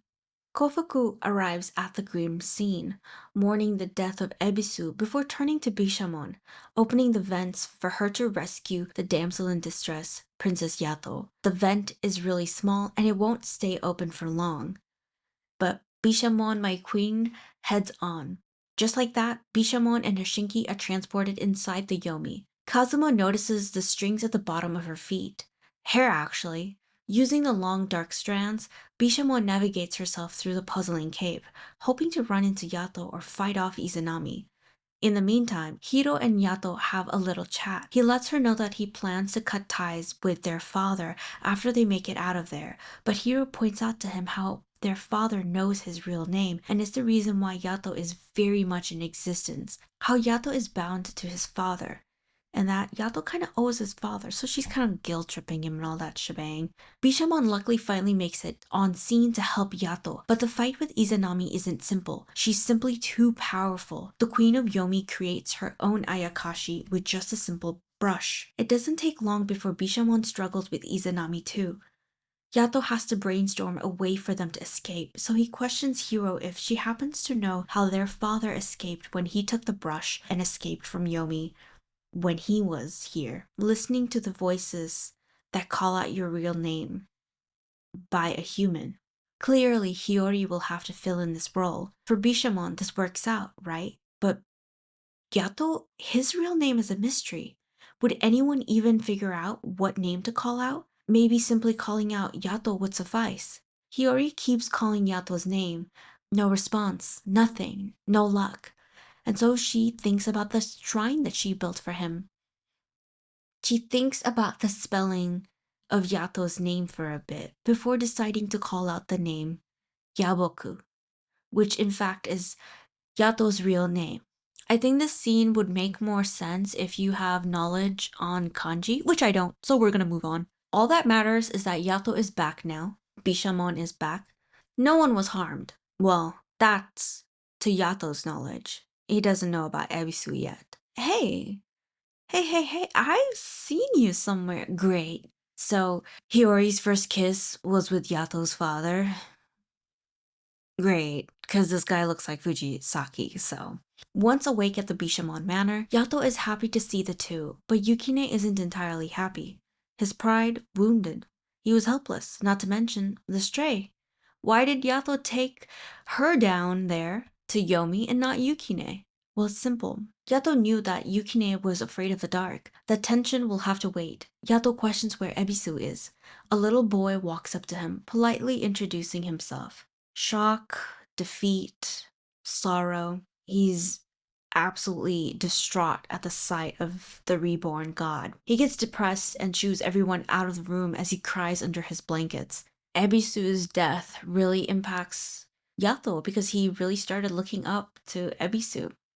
He hears the little boy walk into the room a little later and engages in conversation with him, inquiring if he truly didn't recognize Yato. He decides he's going to take the young Ebisu out for an adventure, all while poisoning his mind. He tells him that Bishamon's real name is Skank, and that's what Ebisu starts referring to her as. Skank-san? Believe me, Bishamon isn't all too pleased when she finds out, okay? The two find themselves eating at the restaurant Ebisu would always go to and bond over the food and the previous version of Ebisu. Yato finds himself overwhelmed with emotions when Ebisu questions whether he was truly that bad since the heavens requested for him to be struck down. Yato shares how he wishes he could just be like Ebisu. Memories of their conversations while in Yomi haunt Yato as he weeps for the previous Ebisu once again. Oh, and Yukine and Hiyori are spying on them because, well, Yato kind of kidnapped Ebisu from Bishamon's place, so yeah. Later at night, Yato calls to Hiro at a nearby pond, the spot where they would always meet, and he chooses to release her as his Shinki. She's absolutely heartbroken since they've always been together since they were kids. Yato's over it. He wants no ties to her, nor his father. Yukine and Hiyori are watching things unfold from far, and they're kind of shocked that he did that. He hopes to change and grow as a god. The death of Ebisu really did impact Yato, and he wants to do better. It's not like the two were close before, so seeing him attempt to become a better god is kind of refreshing and scary. Yukine doesn't care. He's absolutely livid. He did get abandoned by Yato for over a month, and Yato's evading this subject as much as he possibly can, but he can't for too long because Yukine slams a glass bottle over Yato, and he kind of maybe splits the god's head in two, you know? They work it out, and by that I mean Yukine attacks him with the broken glass bottle until Yato is near death, or as near death a lesser god possibly could get. Back at Bishamon's place, Tenjin delivers Kugaha for Kazuma to interrogate. After a bit of Shinki on Shinki torturing, he responds with father. Yellow's father is a menace. He's everywhere. I guess he has a lot of strays. He's like the only character in this entire comic that gets referred to as father as well. So there is no other character that Kugaha is referring to. It's Yato's father. Kugaha is unable to provide them with more information due to a spell placed around him preventing him from spilling any more of father's secrets. Eventually, the gods gather at a particular location and have a little chat to reflect on what just happened and realize that Ebisu was the fall guy for the real crafter. They won't rest until they unmask the true identity of the real Ayakashi crafter and avenge Ebisu's wrongful death and punishment by the heavens. While Yukine is trying to shoo away Yato, Hiyori skips over, just in time to overhear Yato declare his new desire to be a god that can make people happy on the near shore, begging Yukine for his guidance because, remember, gods learn from their Shinki, and he wants to learn from Yukine. Yukine tells him that he just needs to slay more Ayakashi before it hurts someone, before it impacts them and takes advantage of their negative thought. Hiyori decides to join the two. Since they both are here, Yato uses this opportunity to come clean about who Hiro was to him, Stray, right? And the type of jobs he completed as a kid, and who he was as Yaboku. He wants to know how they feel about him after learning the truth. He also opens up a little bit about his father, who's immortal, or rather someone who's been possessing humans over the years. And then, it kind of pans to Fujisaki in school, and dang it, it kind of confirms our suspicion that Fujisaki is Yato's father. He shares how he was born out of his father's wishes, and then he questions them if they're disappointed in him. To his surprise, Yukine and Hiyori start mocking him, reenacting the scene of him releasing Hiro. And Yato is embarrassed as heck. Later, when Yato and Yukine are alone, he lets Yukine know that his father is the crafter and how he continued killing people upon his father's request, like just recently, a month ago, before he was helping Ebisu. And so, with all that information, being the blessed vessel that he is, Yukine promises to prevent him from killing anyone else. He will stick by as his blessed vessel. Back at school, Fujisaki reassures the stray that Yaboku will come back to them. Yato is working to become a better version of himself, and it's such an amazing sight to see. It's quite refreshing. He's gone from this god that was prioritizing his own existence, being remembered day to day, to, yes, being remembered day to day, but for a reason. He wants to help those in the near shore. Before, he was mainly doing everything for himself. He was a self-serving god, but now, for the first time, he wants to help others. He wants to bring happiness to people in the near shore, and he has been 100% inspired by Ebisu.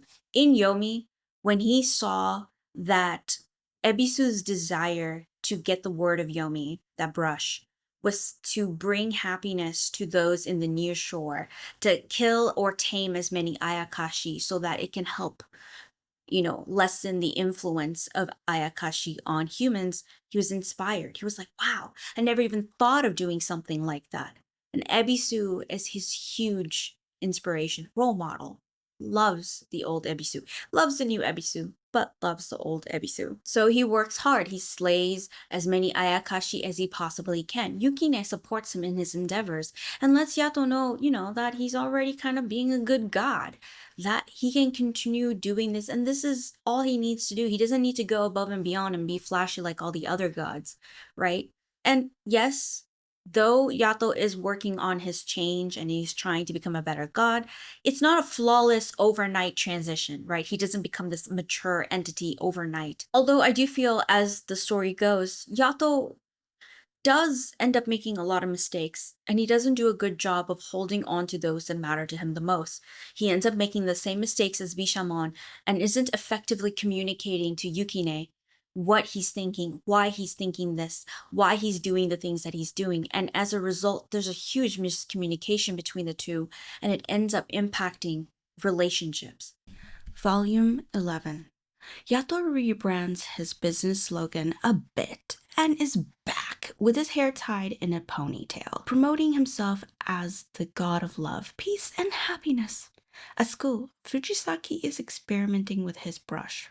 He basically ended up picking up the Yomi brush that was left at the site where Ebisu died, and the rest of them, the gods and the Shinki didn't really notice it because they were too busy mourning over Ebisu's death. And so now he's kind of messing around with it, playing with it, and he decides to call upon an Ayakashi, commanding it to possess a student nearby, discovering a new way that he can command his Ayakashi. After school, Yato notices how Hiyori looks so depressed and wants her to talk to him about it, about what's making her upset. Was it something at school? He wants to help his number one follower, no matter what. But she refuses to open up about it and runs back to home. This doesn't really push away Yato, you know how determined he can be. And so he's gonna try and figure out what's going on in her mind. Yato works extra shifts and is able to accrue plenty of wealth to try and brighten up Hiyori's day. He barges in her room through the window with Yukine and drags her out for a fun day at Capybara Land. Little does he know that her worries stem from this very amusement park. Yato is convinced that Capybara is real creature, and no, it's not capybara. It's like this fictional spin-off of a capybara. So Hiyori works hard to keep Yukine from bursting his slice of happiness. A capybara mascot approaches them and offers to take a photo with the trio, which somehow turns Yukine into a capybara believer too. So the two idiots spend most of the day in awe of everything related to that mascot. And honestly, I would say it's kind of cute, like especially those ears. They're super cute on Yukine. The day ends with Yato ultimately learning that there was a man inside the mascot. In the following chapter, we get a chance to learn more about Kofuku and Daikoku, why Daikoku is so fond of children, and how he became Kofuku's Shinki. Simply put, Daikoku yearns for a family. A long time ago, Kofuku had recruited a child spirit as a Shinki, Mamoru, giving him half of Daikoku's name and calling him Daigo.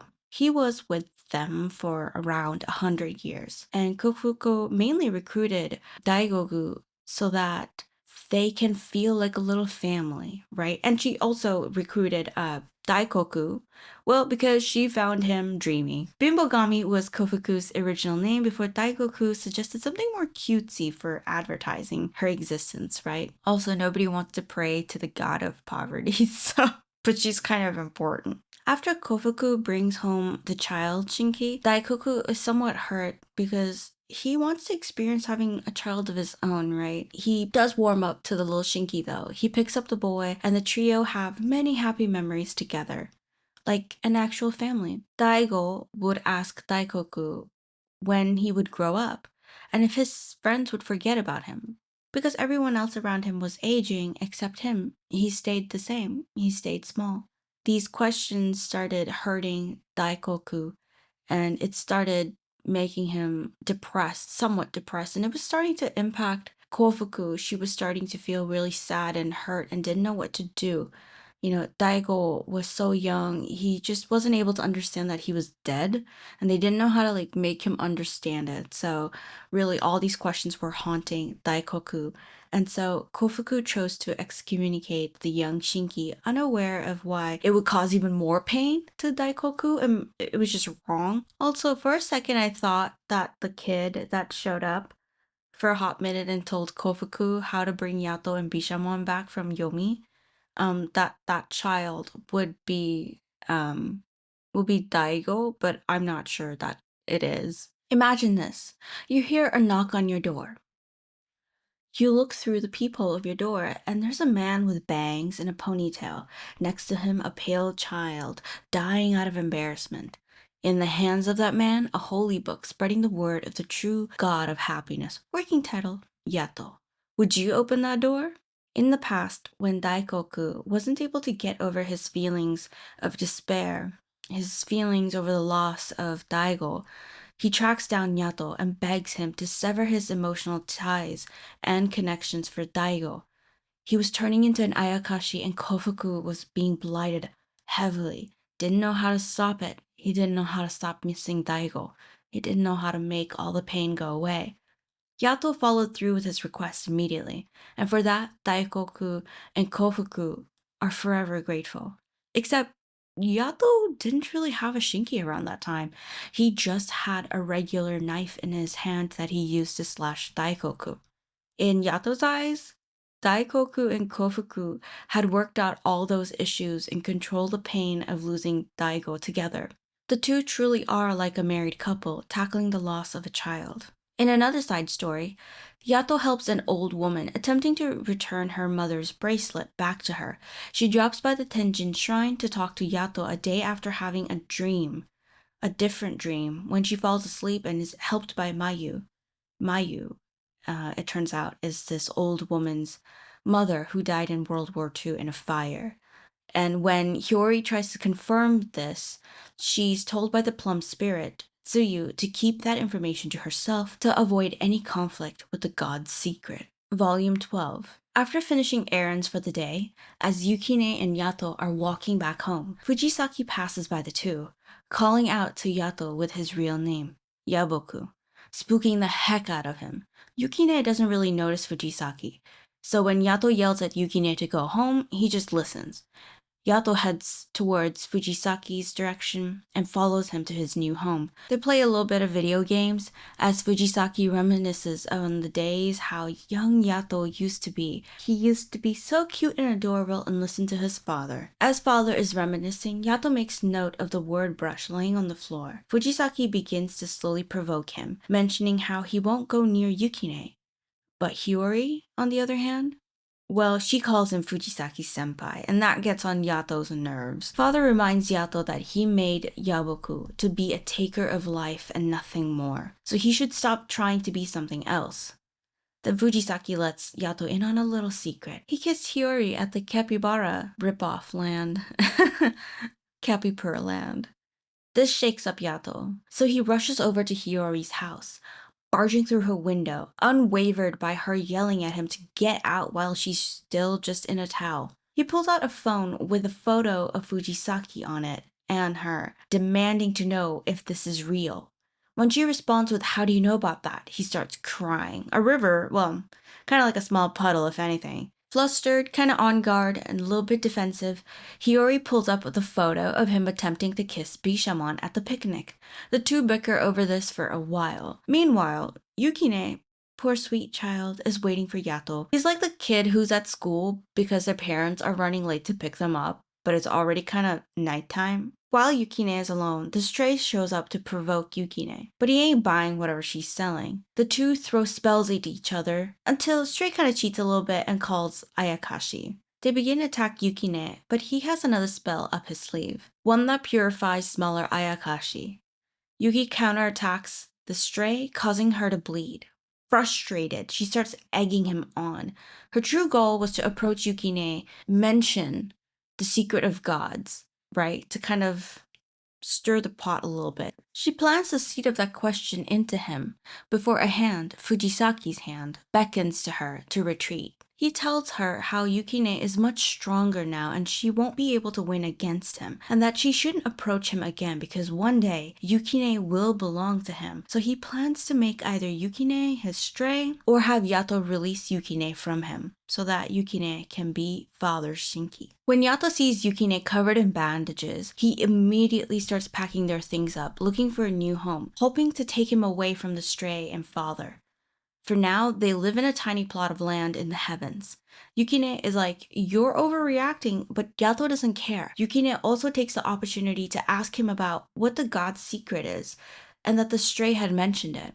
Yato doesn't get mad, but agrees to talk. He starts off by revealing to Yukine who his father is possessing, as he shows him a photo of Fujisaki, and to kind of run if he sees that guy. Hiyori is spying on the two in the distance and eavesdropping, as Yato is talking with Yukine.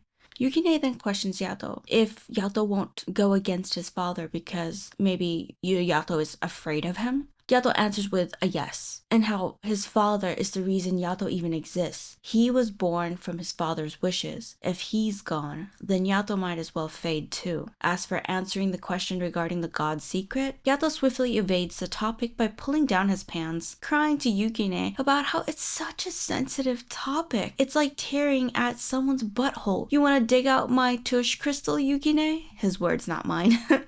So the secret is safe for now. He's kind of evaded it by being a fucking weirdo. Fujisaki sends an Ayakashi to possess a human boy to enter Tenjin's shrine, hoping to eliminate Kugaha, but fails. Later, Hiyori goes to visit Yato and Yukine and finds a sleeping god.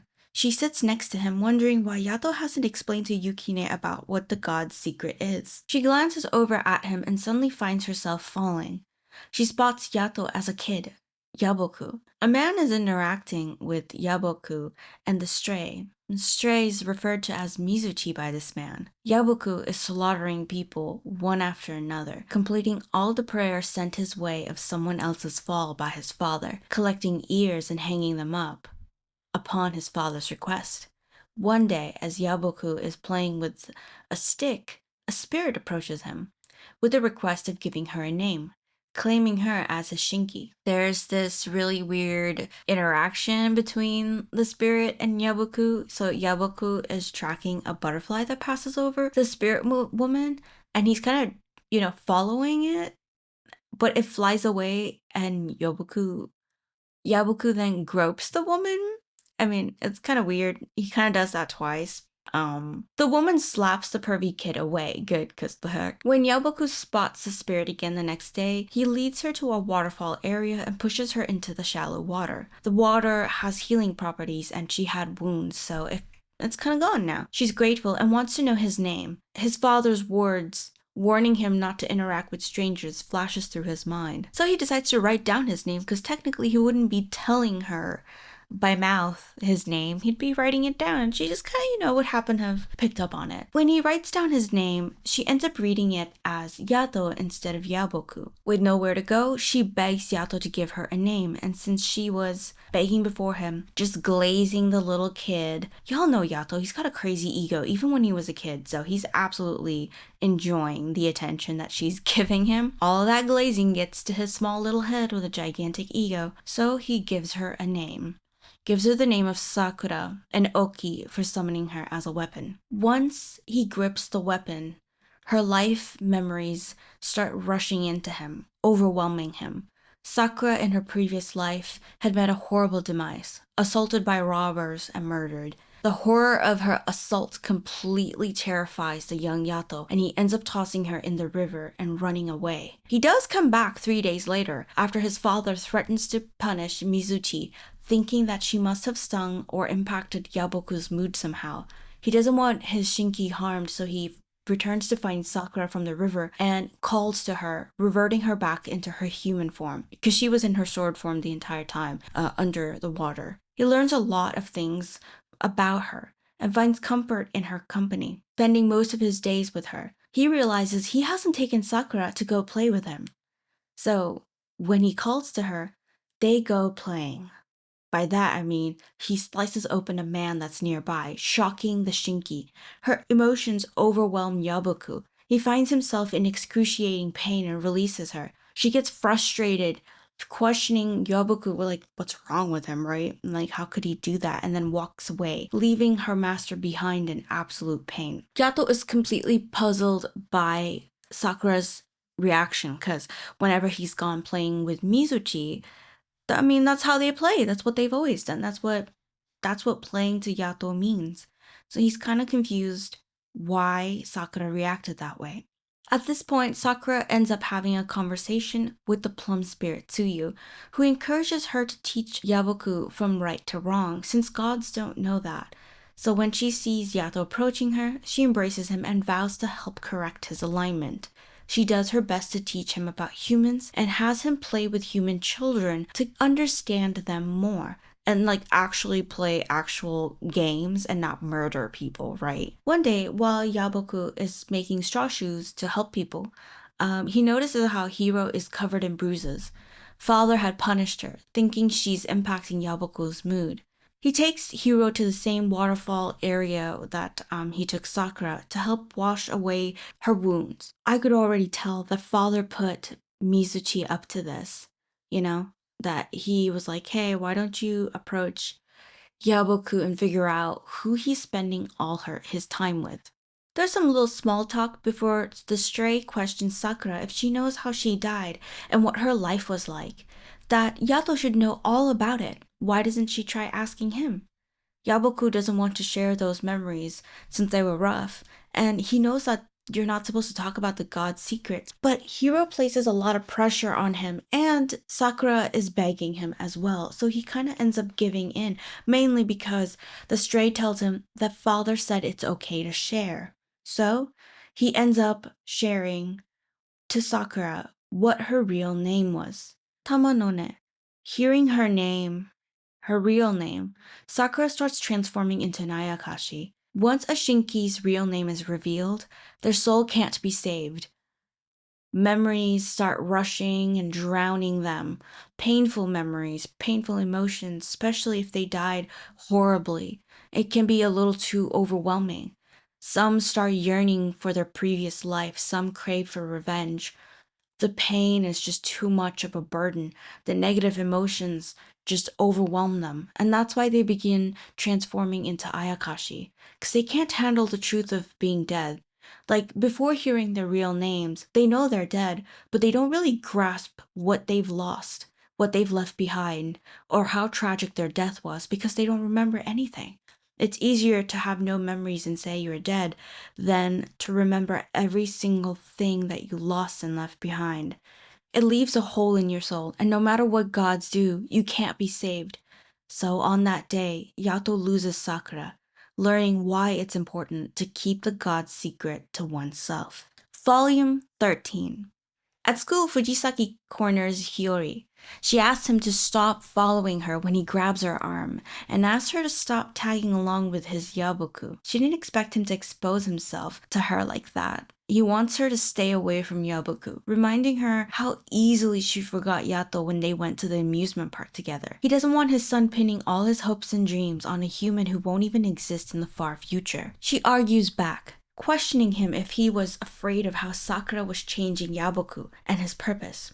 Questioning him if he was so afraid of losing Yabuku that he had convinced Yabuku to say Sakura's real name, knowing that it wouldn't be okay. Fujisaki gets pissed at Hiyori, constantly referring to Yabuku as Yato. She refuses to call him anything but that. Sakura called him Yato, and Yato appreciates that name, so she will respect it too. Fujisaki threatens Hiyori to back off or else, and she accepts his challenge. After Yato learns about what happened between his father and Hiyori, he is stuck to her like glue. Yukine too. They become overprotective, guarding her even when she's in class. Just annoying the heck out of her. After school, Hiyori heads with Yato and Yukine to her family hospital. Fujisaki sends a few Ayakashi to possess some humans at Hiyori's family hospital.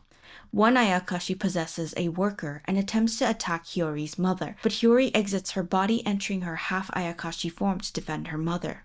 For some reason, Hiyori's mother is able to see Hiyori in her half Ayakashi form and comforts her by saying that she doesn't need to fix this, how she will protect her and the hospital, picking up a sharp object and rushing towards the possessed individual. The man turns around, swinging the pot plant in his hand, slamming the pot against Hiyori's mother's head. Hiyori runs to her mother's side.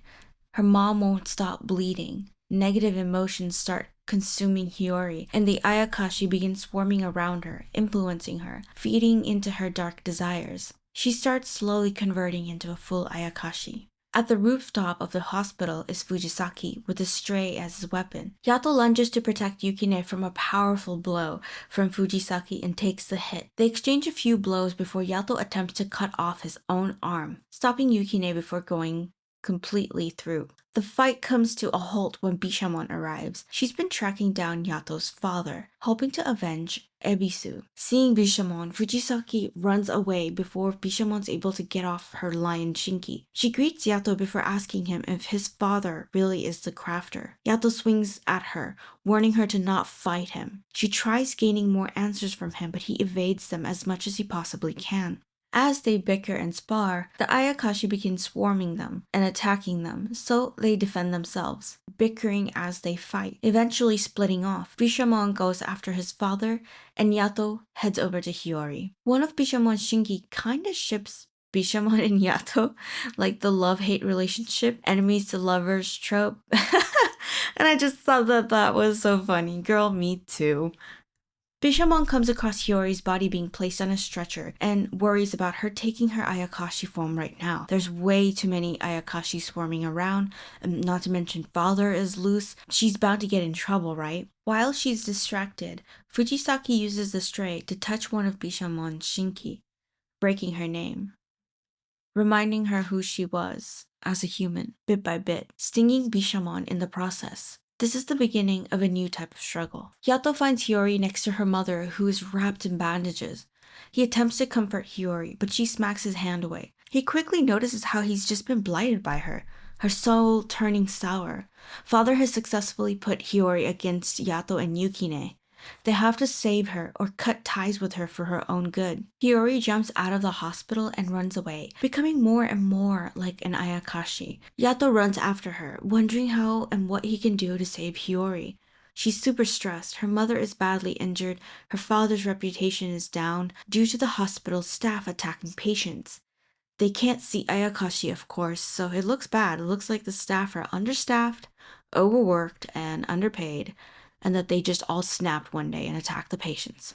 In her almost Ayakashi form, Hiyori attacks Yato, being lured by his smell. Yato barely evades the attack and is heavily blighted by her. She had lightly bit him, tearing his flesh. He runs after her, attempting to stop her from running away any further, unsure of how to prevent her from falling into despair. Throughout this endeavor, Father is talking to Yato through a masked crow, suggesting to him to convert Hiyori into a Shinki, bringing her over to their side, so that her spirit can be with them.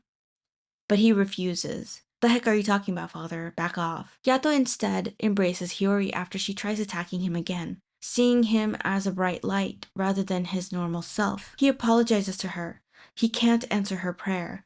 She has so many people waiting back at home for her. He comforts her, reminding her that everyone loves her and that she'll be fine. Bit by bit, she starts coming back to them, calming down as Yato attempts to soothe the pain that she's experiencing.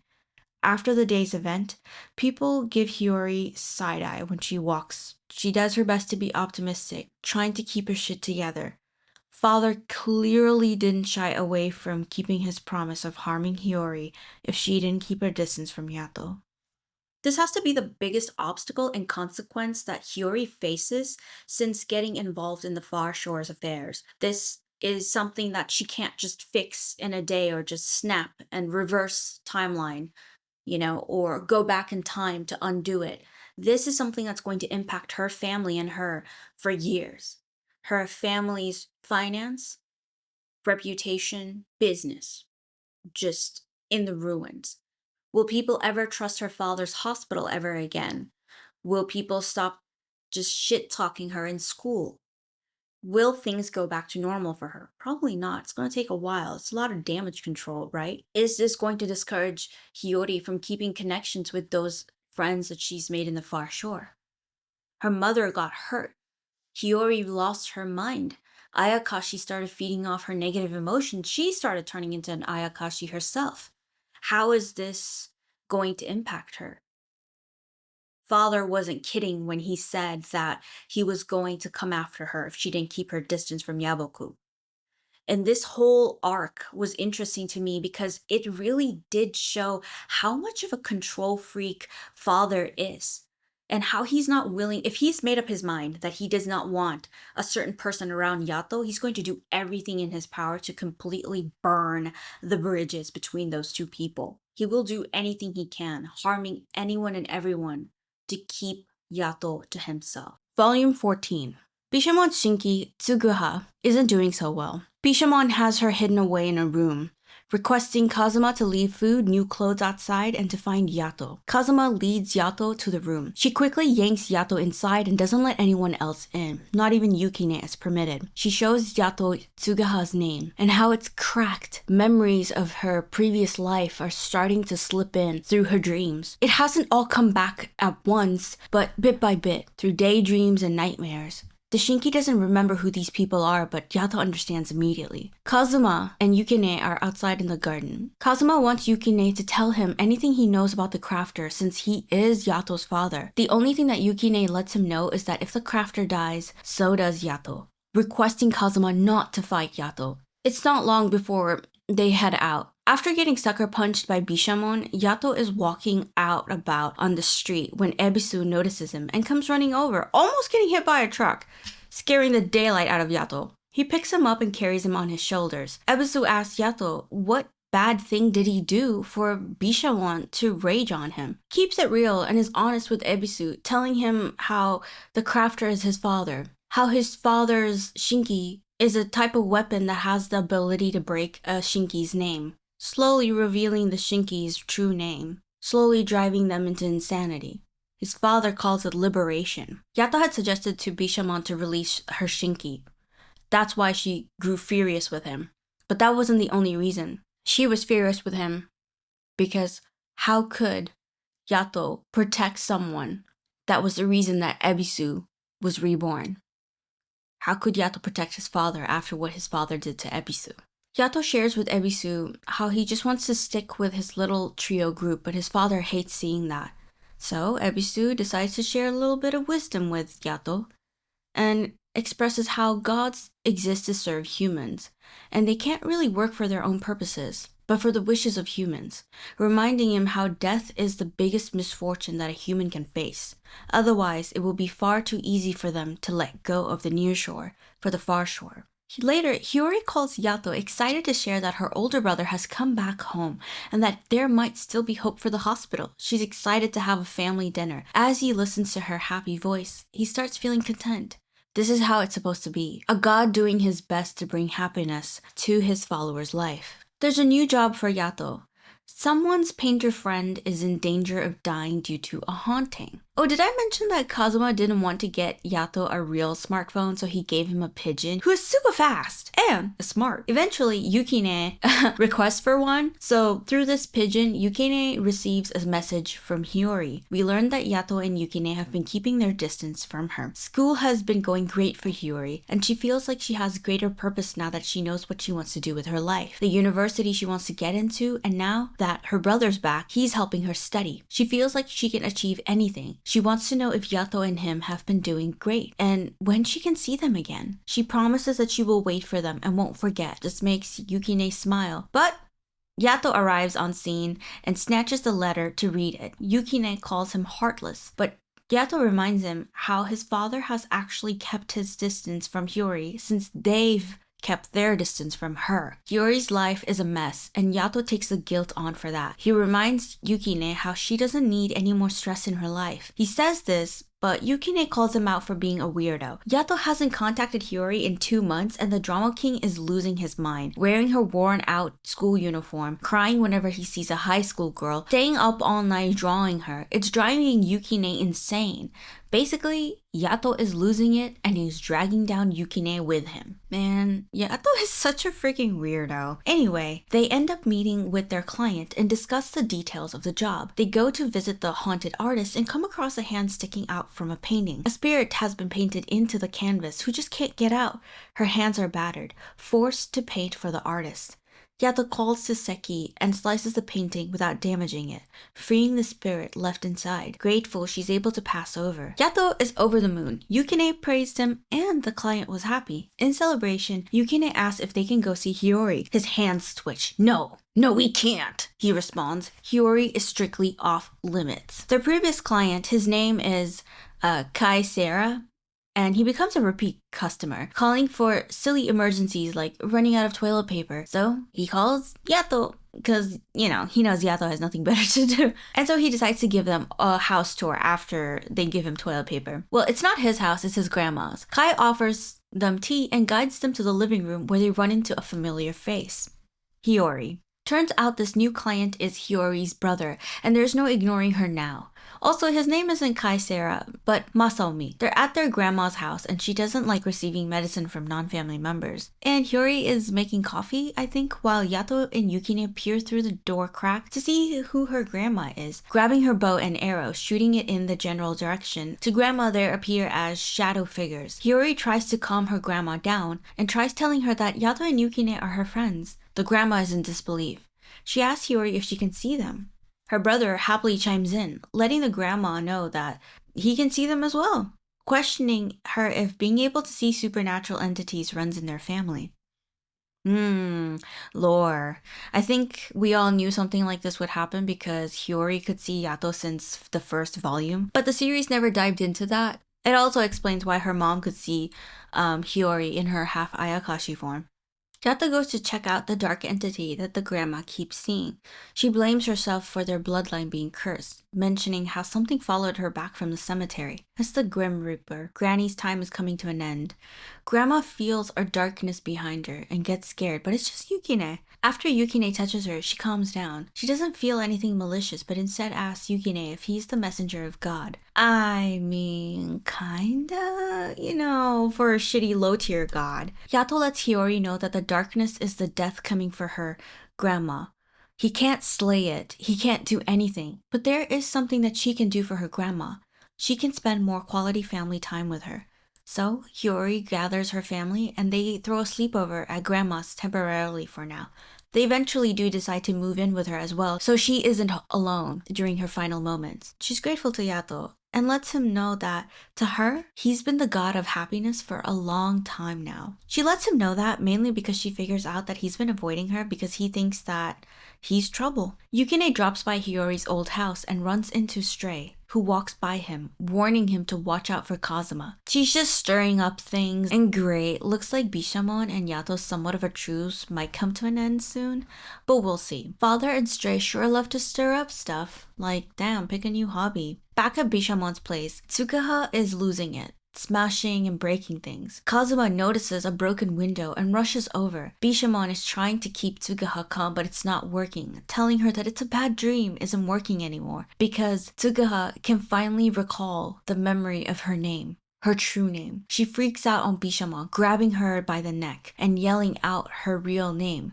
Yui Fukuhara. Her reoccurring nightmares were actually her memories before her horrible tragic death. When Kazuma barges into the room, Tsukaha has already transferred into an Ayakashi, attempting to kill Bishamon out of rage. Bishamon begs him to stop, but Kazuma draws a spell, slicing Tsukaha in two. Later, in front of a mirror, he chants to himself, "I was right. I was right. I was right. I was right," reaffirming to himself that his actions were just and needed. He did what he thought was right. He protected Bishamon. But let's be honest, the guilt of him having to kill another Shinki from his family is slowly consuming him. Will it push him to sting Bishamon? Frustrated by everything, Kazuma later drops by Yato and Yukine's place while Yukine is doing laundry, and Yato is just bumming out per usual. He requests to go for a walk with Yukine. Yato stays back, giving the two Shinki space. The two walk and talk. Kazuma opens up about how he truly appreciates Yato, and how he appreciates Yukine's trust in him for revealing the crafter's ties to Yato. Yukine asks Kazuma if everything's alright, before Kazuma turns to him, using a powerful spell to make Yukine sing, making him talk. It's like a truth serum, compelling Yukine to reveal all his knowledge surrounding Yato's father. Before Yukine is able to expose more, he breaks free from Kazuma's spell. Yukine's trust for Kazuma breaks, and now it makes sense why these two were the cover for this volume. The author must love round shapes because in circles, here we go again. Volume 15. Yato weaves and sews his own traditional clothing for the upcoming council meeting. He wasn't able to attend the previous year's meeting, but this time he intends to show up. Yukine is opposed to attending. Kazuma's going to be there, and he considers him an enemy now. He starts yelling about how he betrayed Yato when Yato interrupts him, revealing to him and Hiyori that Tsugaha, Bishamon Shinki, is dead. Yato tries to reassure to Yukine that Kazuma was just trying to look out for Bishamon, but Yukine is more determined. He intends to be a blessed vessel capable of putting Yato as his main priority, just like Kazuma does with Bisha. Rumors about what happened to Bishamon Shinki spread throughout the heavens. Bishamon suspects that this might be the crafter's way of warning her to stay out of his way and not involve herself anymore. Kazuma goes to Hiyori's school to try and catch a glimpse of this crafter guy and finds Yato in a trash can calling him over to him. They bicker, and Yato tries to deter Kazuma from getting himself involved with the crafter, but Kazuma refuses. Yato wonders if things will ever go back to the way they were. Yukine has a weird dream, but he brushes it off and tells Yato he's going to go drink water, but he runs off to blow off some steam, practicing more spells, frustrated by Kazuma's actions, reflecting on how their last fight turned out, how much stronger Kazuma is. While throwing a powerful spell, his spell almost collides with this Shinki, Kiyun, who requests to meet with Yato.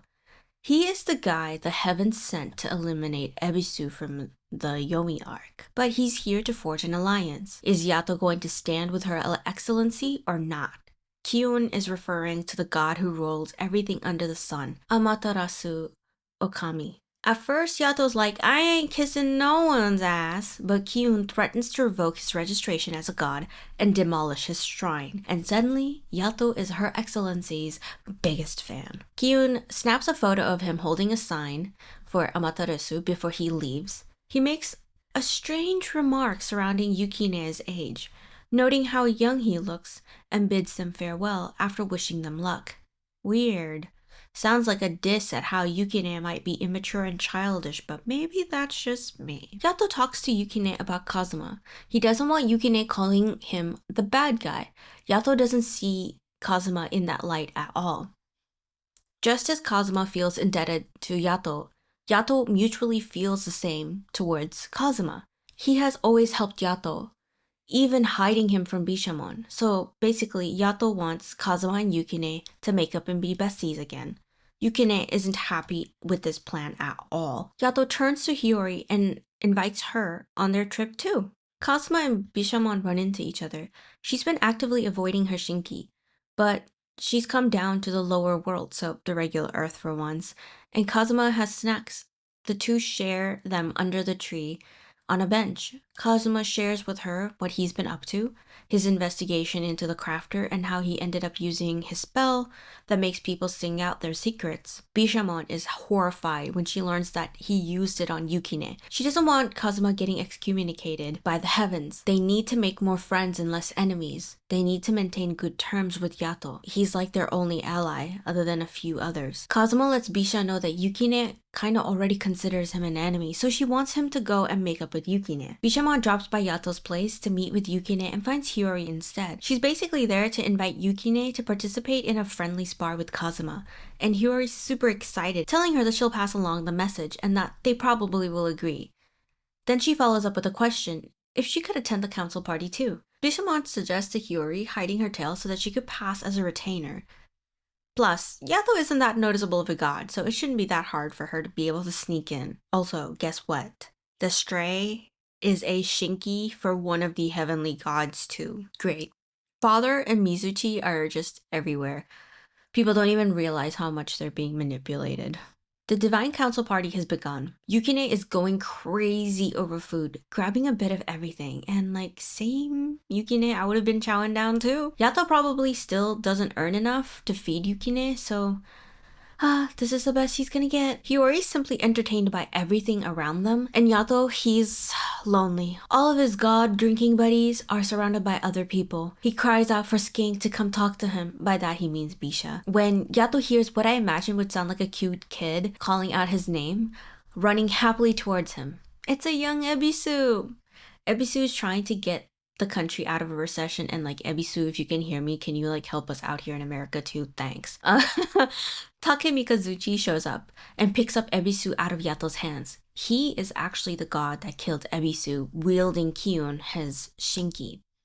And he's also the guy that also has Stray as his Shinki. He says a bunch of mean things. You know, he's like a little bitch, so, you know, whatever. He says a bunch of things, rubs a lot of salt on Ebisu's wounds, and then leaves. Yato wants to fight him, but Hiyori and Yukine have to stop him. Before things can escalate, one of the other gods, Okununushi, I think, shows up and begins announcing the top 3 gods, the cat mascot, and starts matchmaking. You know, your match made in heaven. Yeah, basically all the gods are gathered around, putting people's names together, tying, you know, the knots and whatnot on emas. These like little cards that have people's faces and names on them. Yato is absolutely stoked. This is official god business, right? But Kofuku shows up and provokes him a little bit for her own little entertainment. She found Hiyori's card, asking him if he doesn't care who Hiyori's Emma gets tied to as a soulmate. Yato runs so fast and finds Hiyori's card and notices that it's already been tied to another person, and without even looking, he slices that bitch in half. It automatically reties to another Emma, and Yato's like, there's another man? Yuki's like, do you really think you should be changing her soulmate around that much? And Yato's like, yeah, you're right. You know, I'll give this, whoever this new tie is, a chance. Let's see. And he flips the card, and I'm gonna be honest, I'm with Yato on this one. It's a freaking deadbeat playing pachinko, gambling away his life, and Yato slices that shit within a second. Me too, bestie. She's going to be a doctor. She doesn't need some dude mooching off her hard work and gambling all the money. Oh my gosh. But every single matchup, like every time Yato slices one, every single matchup that Hiyori has is quite tragic. While Yato is being dramatic and kind of getting distracted by all the crazy matches Hiyori's getting, Kofuku drops by and grabs Hiyori's card and ties it to Yato. Yato is kind of causing a mess running around here and there, and so this guy, dude, Mr. Buzzkill here, Mr. Take, gets annoyed by him and decides to embarrass Yato in front of everyone. Yukine gets heated by that god's attitude and glares at him. Take notices that and has his Shinki throw a spell at Yukine, which Yukine breaks without even lifting a finger, just using his eyes to strike down the spell. The crowd goes in awe at the sight of another blessed vessel. Kazuma's the only other blessed vessel that most people know of, so they're just kind of surrounding Yukine like, whoa, that's a blessed vessel? That's kind of cool. Kyun, to kind of spook Yukine, starts sharing a little about blessed vessels. He shares a story about a blessed vessel that was sealed away. She had committed horrible crimes to defend her master, sharing with Yukine that absolute loyalty can cloud one's judgment. Interesting. I'm guessing we'll see her soon. The mangaka, yeah, for this comic, the mangaka just doesn't throw things like random facts without a reason, unless it's for like comedy purposes. Yato wonders if Take Mikazuchi, I might just start calling him Take, wants a blessed vessel too, and if in order to do that, he's trying to make an enemy out of Yato so that he has someone to fight with, some sort of a challenge to pose to his current Shinki. The trio then agree to stay away from that god when Kazuma comes rushing over, breathless. Bishamon is missing. He can't find her anywhere. Bishamon goes to a cave and finds a sealed square block. It's the blessed vessel that Kyun was talking about that was sealed away. Kazuma thinks that she might have gone after the crafter and rushes to find him. After he leaves, Hiyori wakes up in her body and remembers that Kofuko tied her Emma with Yato's, wondering what's going to happen to her. Nothing. I'm sorry, bestie. Nothing. The Divine Council meeting begins, and Yato runs into indigenous gods, the Emishi, who were defeated by the current gods and their heaven taken over. Damn. They aren't even allowed to participate in the main meeting with the popular gods despite being some of the oldest gods. Oh boy, even gods can't escape colonization. It's rough, even in the far shore. Yato's newly found friends explain how fucked up the current system is. Even if a god is replaced, the New Heavens system keeps a close eye on the replacement, influencing every ounce of that god's training so that it favors the current system. The people who teach him, guide him, their shinki, and what they value are all influenced by the current heavens. If any god chooses to defy the current system and heavens in charge, they will be disposed of. Also, I want to mention that Emishi, they are actual indigenous people who live in the northern eastern side of Japan. Cool. Kazuma ends up realizing that Bishamon didn't go to the crafter, but was looking into the Shinki who belonged to one of the gods that opposed the current heavens. A blessed vessel so strong she had to be sealed. Back in the cave, Bishamon unseals the cube, and Ai stares at her with rage. A hand pops out from the cube, grabbing Bishamon by the hair, calling out Shamon Ten. So this is kind of like a play on kanji, so it doesn't really translate well in English, but basically based off the editor's note at the end of the volume, the girl heard Bishamon, Ten as in heavenly, and then struck because any friend of heaven is an enemy of hers. A small girl emerges, backing to the corner. She begins fighting with Bishamon, demanding for her villages to be returned. Bishamon makes a deal with the girl. She has no name, and so Bishamon will take her in. In exchange, the child can have the heaven's head, blessing her with the name Nana and the vessel Shichi. New outfit unlocked. Nana is both armor and weapon, and Bishamon intends to use her to hunt down the crafter. Volume 16. Kazuma tries to lie to the other Shinki, but it's no good. They know something's up. So, with the help of Kuraha, the lion Shinki, Kazuma heads out to find Bishamon. Bisha releases Nana for a bit to find food for her. The Shinki takes this opportunity to explore the new world and walks into a rice field. Bishamon comes back and offers her some food that Nana accepts. Bishamon is trying super hard not to get attached to this Shinki. They finally arrive at Hiyori's high school, creating a strong shockwave, smashing almost all of the windows at the school. Hiyori immediately recognizes her. Bishamon charges a powerful attack onto the rooftop of the school directly behind Fujisaki, questioning him why'd he take the form of a human. He responds with, for the funsies. Before the two even get a chance to properly battle, the heavens interfere. It's fucking Takemika Zuchi. Bro, your timing! First with Ebisu and now this. This dude always gets in the way, I swear. Bishamon was so close to fucking knocking the daylight out of Fujisaki, like, I swear. But anyway, the heavenly guards are quick to call anything and everything a treason. They're calling her a traitor and saying that she's going against the heavens. She's attempting a coup d'etat. Like, Bishamon doesn't even get a good punch in on Fujisaki before he flees like a little piss baby, and now Bishamon is stuck in this mess, having to fight against Takemikazuchi. Back at the heavens, Ebisu attempts to exercise his power to veto against the subjugation order against Bishamon. One of the heavenly guards denies it. The council meeting gets cancelled, and Yato doesn't have the slightest clue as to what's going on. Stray shows up and begs Yukine to help her because Bishamon has come to kill father. It's obvious that Fujisaki instructed Stray to go over to them. She's also Takemikazuchi's Shinki, so that's probably why she was able to get past the heavenly guards. Before she disappears, she whispers to Yukine how if he wants to protect Yato, he'll let the heavens punish Bishamon. This fucking rat, I swear. A panicked Yukine rushes over to Yato and attempts to convince him to go home early, hoping that Yato wouldn't really go where all the action is going on. Yato becomes a little bit suspicious and dismisses Yukine's concerns, calling Seki to his side so they can go to the scene of the coup d'etat. When they arrive, Yato immediately recognizes Bishamon. Kyun strikes lightning on Bishamon. Many gods and Shinki attack Bishamon, attempting to stop her, with divine sheets covering them from harm, acting as an armor and protecting their identities. In the mix is also Yato, who manages to get close, clashing his sword against hers. Words of concerns leaves his mouth. What are you doing? Letting your boobs fly around like that? Ah, yes. The true pressing matters at hand. True. They keep on pretending to fight as she fills him in on what she was doing and how it got to this point.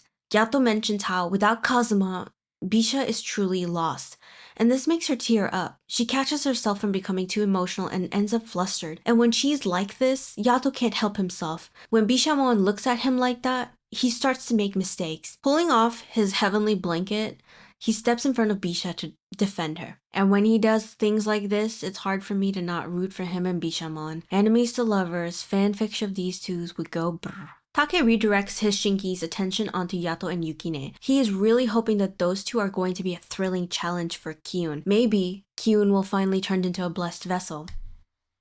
I don't think Kyun likes Take like that, so I'm just saying.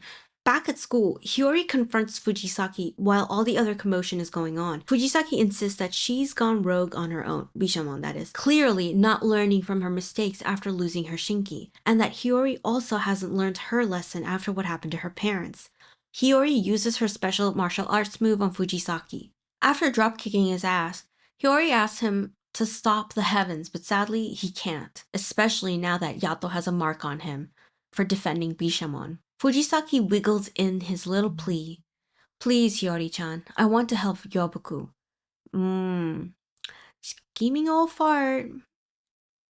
Like, he's the reason that all of this is happening, and he's trying to make it seem like everything he's done has been for Yato's sake and whatnot. Like, sure, buddy. Takemikazuchi isn't going easy on Yato, coming at him with everything. It doesn't help that he has various Shinki and that he is also a warrior god. He has immense strength. He keeps babbling to Yato about Yukine being an impressive blade, stuck with a pathetic god. The warrior god is just thriving in this fight, hoping that Kyun to strike luck and to become a blessed vessel. Take is able to slash Yato deeply, shaking Yukine off his group. Lightning zaps him, and he goes unconscious for a split second before regaining consciousness, yelling out for Bishamon's whereabouts. He has Yukine help him with his wounds before he starts heading out to help Bishamon when Hiyori shows up. They kind of panic that she's there and they tell her that she needs to get to safety. She agrees, but before she leaves, She expresses how she doesn't want Bishamon nor Yato to die, and Yato promises her that he will grant her wish, but Yukine disagrees. He won't let Yato run off deeper into danger even if it's to fulfill Hiyori's wishes. They bicker about this, just tons of banter, anger, back and forth, but ultimately Yato gives Yukine permission to bring Takemikazuchi down. So I interpreted this as him giving Yukine permission to kill, like fight to kill, something that Yukine hasn't done to another human, god or Shinki, just Ayakashi. But knowing Yukine, he won't have the resolve to take a life, right? But he might deeply wound Kyun, if anything. So Yukine stops trying to convince Yato not to go and head into the fight, and accompanies him. Bishamon's new Shinki wants more blood. She instructs Bishamon to go higher and higher into the clouds, to go to the gods above so she can claim them. Unfortunately for Bishamon, she's just been crowded, fighting off so many gods all at once, and isn't able to kind of keep up when she notices a figure with a monk's staff, Yato's father. It reignites the fire for battle within her, and she commands Nana to charge forward towards the figure with the monk's staff. Fujisaki's goal is to have the spotlight on Bisha, so no one really focuses on Yato. Nana wants revenge on the heavens, and Bishamon wants the crafter dead. So they charge straight ahead. Volume 17. Kazuma is charging onto the battlefield, hoping to come to Bishamon's aid before it's too late. Yato tries reasoning with Take, but I'm gonna be honest, he's kind of an idiot who just likes to fight, so all the info dumping Yato is doing just kind of slides off like butter. His brain is probably smooth too. Bishamon gets caught, but breaks free, causing ripple shock waves as she blasts to Fujisaki. Kazuma arrives at the bloody battlefield and notices Hiyori, who redirects him to where Bishamon is. He's emotionally overwhelmed when he realizes that Yato is still defending Bishamon despite Kazuma and Bishamon basically betraying him, plotting to kill his father, right? First stop is to Yato. He uses a spell during Yato and Take's battle to render Kyun's lightning useless, a lightning ward, as they pass over them. Kyun and Take are too in the zone to realize that it wasn't Yukine who did that, are kind of baffled that this blessed vessel is growing stronger during the battle. Like, you guys, there's someone over you, there's like someone flying over you on a lion, hello, whatever. The next stop is to Her Excellency, but Kazuma runs into some roadblocks. More importantly, for the first time, he stings Bishamon for her own sake. Kazuma kind of goes a rogue a little bit, willing to fight anyone and everyone for her. Bishamon's fight with Fujisaki is not really entirely going great. He gets close and uses his ability, flooding Nana with her memories, right, of her previous life. I know Fujisaki is immortal, but they kind of made him way too strong, no? Surprisingly, Nana's desire to eliminate Her Excellency, Amaterasu, is greater than the memories of her tragic life when she was alive. She's like, yeah, that sucks balls, but back to business. I have an appointment with the Heaven's top boss. After Yato harms Take's Shinki Kyun, Take loses his mind, unleashing his lightning. Yato's badly beaten, and now that Take is releasing his true power, the fight is getting unbalanced. Take had been suppressing his lightning powers before, but now he's kind of just letting it loose, which makes Yato hesitate to use Yukine, fearing that he'll break him. But Yukine insists on fighting. He is determined to keep Yato safe and alive. Take kind of goes a little berserk, and his Shinki are unable to keep up with him or with his lightning. Taking their miscoordination to his advantage, Yato manages to slice Take, bringing the fight to a temporary halt. After this happens, Kyun swears to be by Take Mikazuchi's side. So long story short, in the past, Take's Shinki, like all of them, intentionally stung him and killed him. And in the process of trying to kill him, he was able to use his lightning powers to kind of sting and kill most of his Shinki, but 12 of them survived before he was reborn. And those that survived brainwashed the new version of him and controlled every aspect of his life after birth. Lying about his restrictions on using his lightning abilities, he has absolutely no restrictions whatsoever, but they kind of lied to him because they're scared that once he finds out what happened to the previous version, that he's gonna wipe them all out. So they're kind of hiding about it, and Kyun is in on it as well. But this is like the first time Kyun has truly pledged his loyalty to Take. And maybe Kyun will one day become a blessed vessel, who knows? I highly doubt it, but yeah. Volume 18. The fights are wrapping up. Yato demands Take to ask for a ceasefire from Amaterasu while he's down from the last blow. He's not sure if he'll be able to grant that wish. Take that is, and lets Yato and Yukine chase after Bishamon. As Bishamon gets closer to the heavens with Nana, they send out a new fleet to attack her. Kazuma finally catches up to her, begging her to use him in battle. He embraces her, refusing to go back home without her, but she doesn't want to lose him and pushes him away as she turns to face the heavens by herself. Yato and Yukine catch up to her. They're hoping for a ceasefire, but the heavens are stubborn, hell-bent on convicting Bishamon and refusing to listen, refusing to acknowledge that the crafter is alive. Fujisaki is pissed that Yato is back in the limelight and attempts to sneak attack Bishamon from the back, but she anticipated that. Yukine freaks out at the thought of Yato dying and pours all his might into a powerful attack when Yato swings his sword. It cuts through the heavens. It strikes down Bishamon as well, who was close enough to putting an end to Fujisaki. Like, father was almost gone, but Yukine kind of freaked out at that. Yato and Yukine end up getting detained. Bishamon falls from the sky and down somewhere on the ground. They're not sure where. Once the fear and the panic of the moment is gone, Yukine starts crying, frustrated by himself, frustrated that he hurt Bishamon. Hiding behind a thick tree is Hiyori, who overhears a conversation in the distance regarding Yato and Yukine being detained and how Bishamon fell. She's not sure how she can help, but she knows that if Bishamon did fall to the ground, Hiyori intends to find her before anyone else does. Heavenly guards let Yato plead his case. He does his best to convince them that the great calamity, the crafter, is still alive. The previous version of Ebisu wasn't one, and that he is manipulating the heavens. He shares as much as he knows about his father. He wants to talk directly to Amaterasu. One of the gods tries slashing Yato, but only ends up slicing the ropes binding him, freeing him. He protects Yukine from the person and demands him to show himself, questioning them if they're the good guys and their method is just. Why do they feel the need to conceal their identities? He calls them a bunch of thoughtless imbeciles, incapable of thinking for themselves, disavows the heavens, and promises not to let Bishamon die. The whole place goes silent. Amaterasu comes out. It's this fucking kid that helps them, that helped the gang figure out how to bring Yato back from Yomi, but I guess she ain't helping them now. She sentences Yato to death and Yukine to be sealed. Not really surprising, considering how this god could have called for a ceasefire when Ebisu was being attacked. They seal Yukine in a cube similar to the one that Nana was in. He's going to lose his mind since Yukine is afraid of the dark, and Yato starts begging for them to let Yukine go.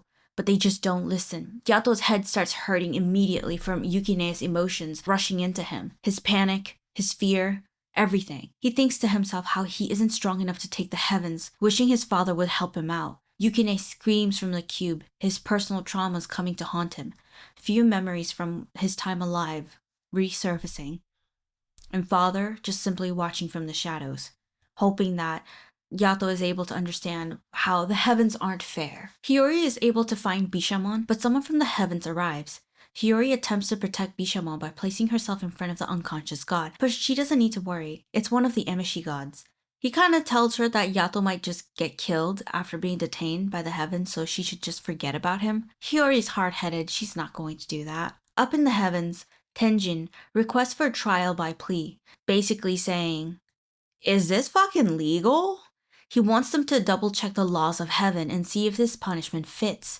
If it doesn't, all accusations will be absolved. But if found guilty, Tenjin will be implicated. He has to offer up a sacrifice. The plump spirit had accompanied him to the council meeting, so he offers up Tsuyu, a precious spirit that isn't really his shinki, but someone close to him, kind of like a lover. I think they're lovers.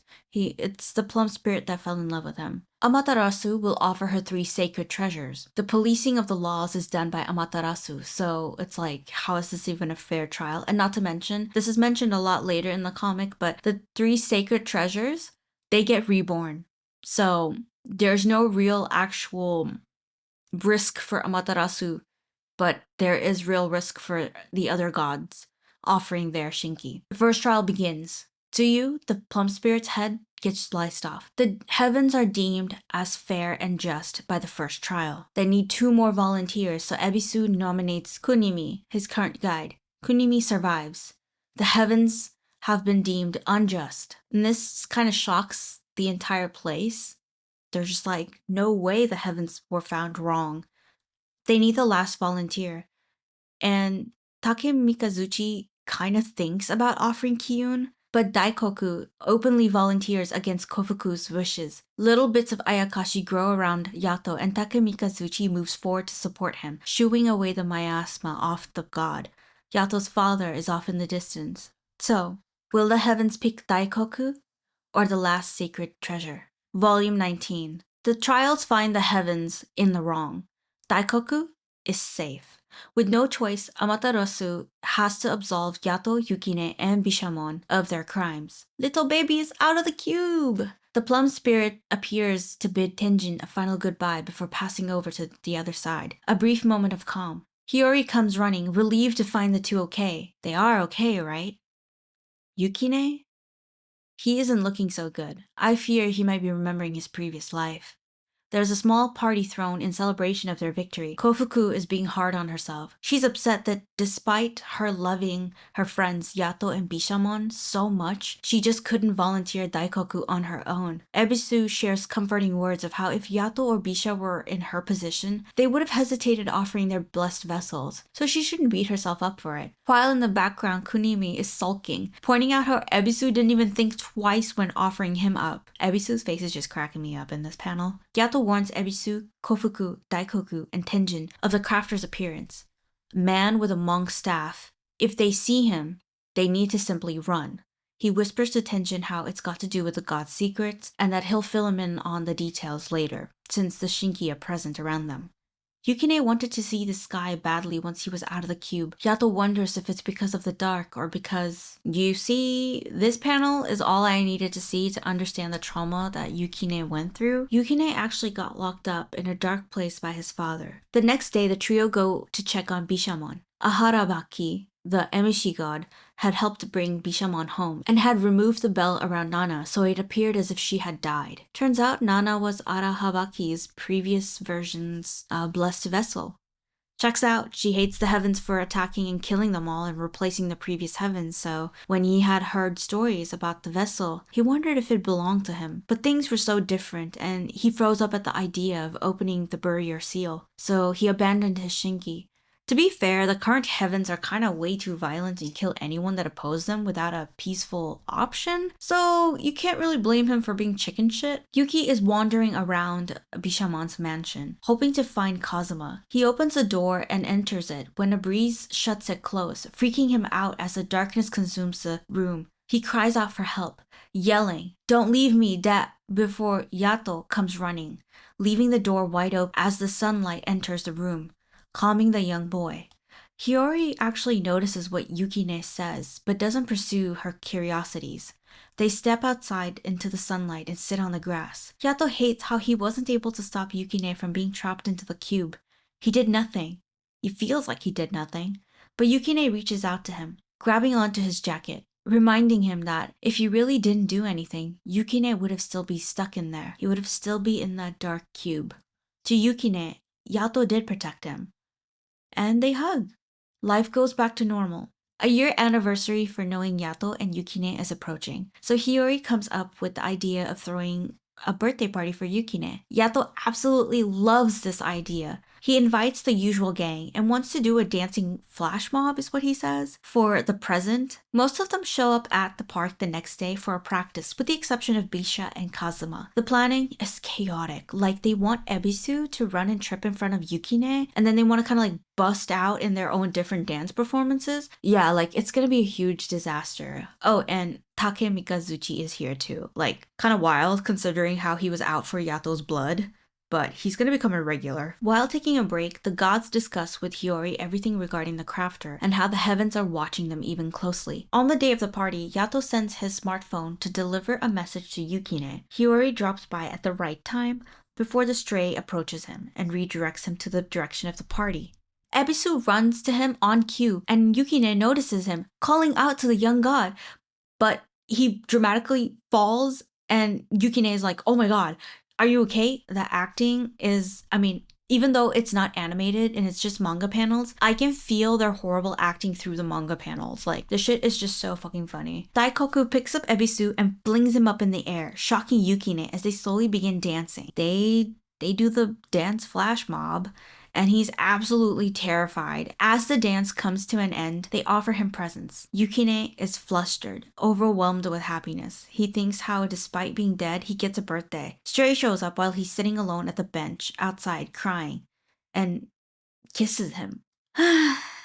Here we go again. Yukine can't get the image out of his mind. He did die as a 14-year-old boy, so he's very flustered, and it's obviously a very calculated kiss from Stray. Without even trying, Yukine ends up stinging Yato, who wakes up to a massive blight all over his body. It doesn't take long for Yato to figure out that Yukine is lovesick, and he simply won't allow it. As he says that, lightning strikes their small house and the roof collapses. Actually, it's not even their house, it's Kofuku's. Take Mikazuchi sure knows how to make an entrance. I highly doubt he's even gonna pay for the damages though. He immediately notices Yato's state and has his Shinki perform the confession ritual on Yukine. Yukine is embarrassed to hell, confessing how the Stray kissed him, burning up like a tomato. Yato starts sulking about how first his father with Hiyori and now the Stray with his son. Then he turns to Take and begins airing out Yukine's previous sins in regards to Hiyori. And Take just laughs because he thinks that Shinki should be allowed to romance and not consider it a sin. And he commands his Shinki, Kiyun, to go on a walk with Yukine. Yukine at this point ends up running away.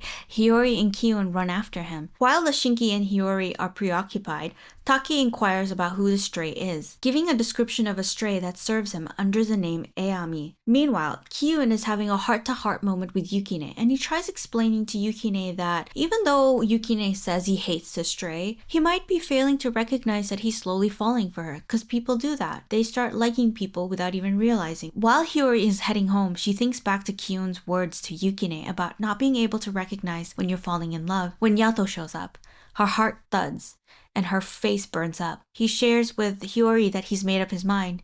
He's finally going to fight his father and put an end to all of this.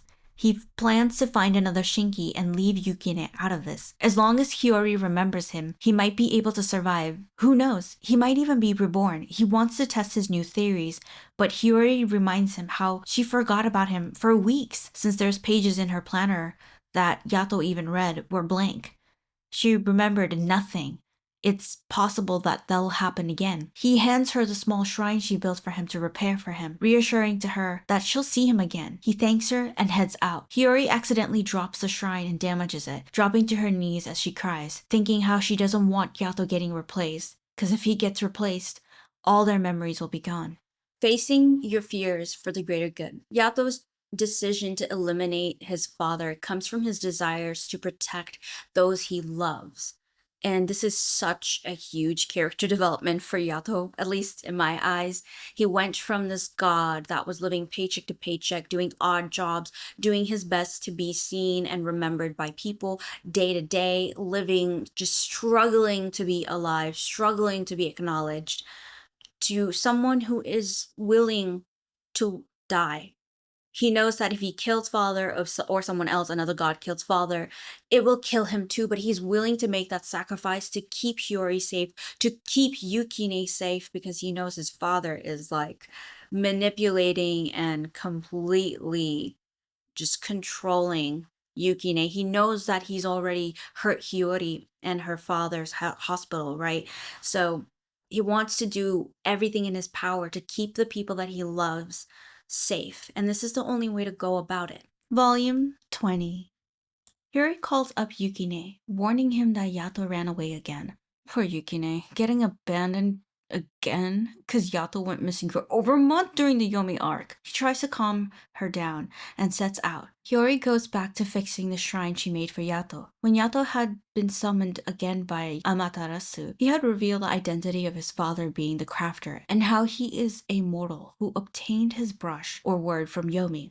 This freaks out Amaterasu. Humans aren't allowed to return from Yomi, because if it's possible, gods wouldn't be needed. Yato had made a promise to destroy his father to the heavens, and so now, in the cold winter, Yato heads to his father. He meets up with Arahabaki while out on his journey and heads to their hideout spot, an abandoned school building. Almost all of Arahabaki's Shinki are children, and he treats them as his own kids. They operate like a family just like Bishamon's. After some drinks and a meal, Yato begins to head out when he notices Nana and asks her if she's willing to fight with him to bring down someone. Turning to Arahabaki to ask to borrow her to only be met with a power punch. He's definitely angered by Yato, telling him not to ever come back.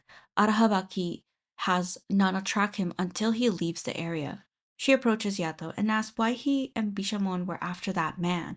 She's referring to Fujisaki. To protect the people we love, Yato responds. He follows that up with a question. How did Nana get so strong despite being sealed and having her name taken from her? She mentions the voices that she heard of people who'd visit the cave. Those voices were her salvation. It kept her from going insane, and she kept scratching the name that had been taken from her. She also reveals to Yato that she had learned her real human name during the battle with Fujisaki, the heavens, with Bishamon. This shocks Yato. Why didn't this affect Nana?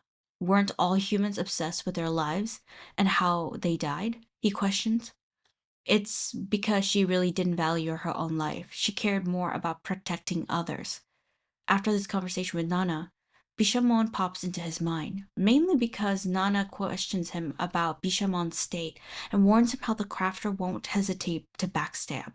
This causes Yato to recall how there was a lack of Shinki guarding Bishamon's room, and just like that, he rushes over to Bishamon's estate, panicked that maybe father has infiltrated. Unfortunately for him, Fujisaki's already beside Bishamon, driving his staff into her. Yato keeps banging on the shrine entrance, but no one is answering. He notices a sad Kazuma walking out in the cold and rushes over to him. He shares with Yato how he had a nightmare where Bishamon was replaced as a child again, and he took that nightmare seriously, so he placed a trap in Bishamon's room.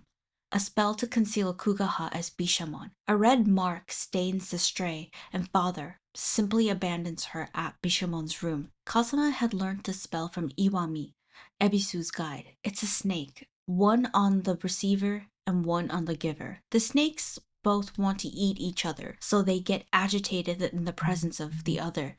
It's the only way Kazuma would have been able to track the staff since he had no idea what father looks like. Kazuma starts venting about how he hates himself for not being able to protect Bishamon better, so Yato reminds him to stop trying to do everything by himself.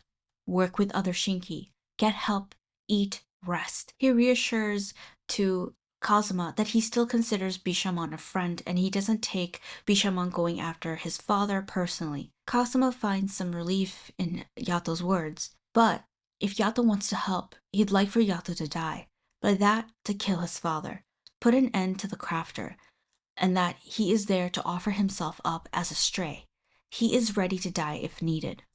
It's exactly what Yato has been looking for, preferably a blessed vessel, right? So this would work out great, but Bishamon's going to be devastated. Yukine is searching high and low for Yato, irritated that he got left behind once again. The stray finds Yukine and clings onto him, crying and sharing how father abandoned her.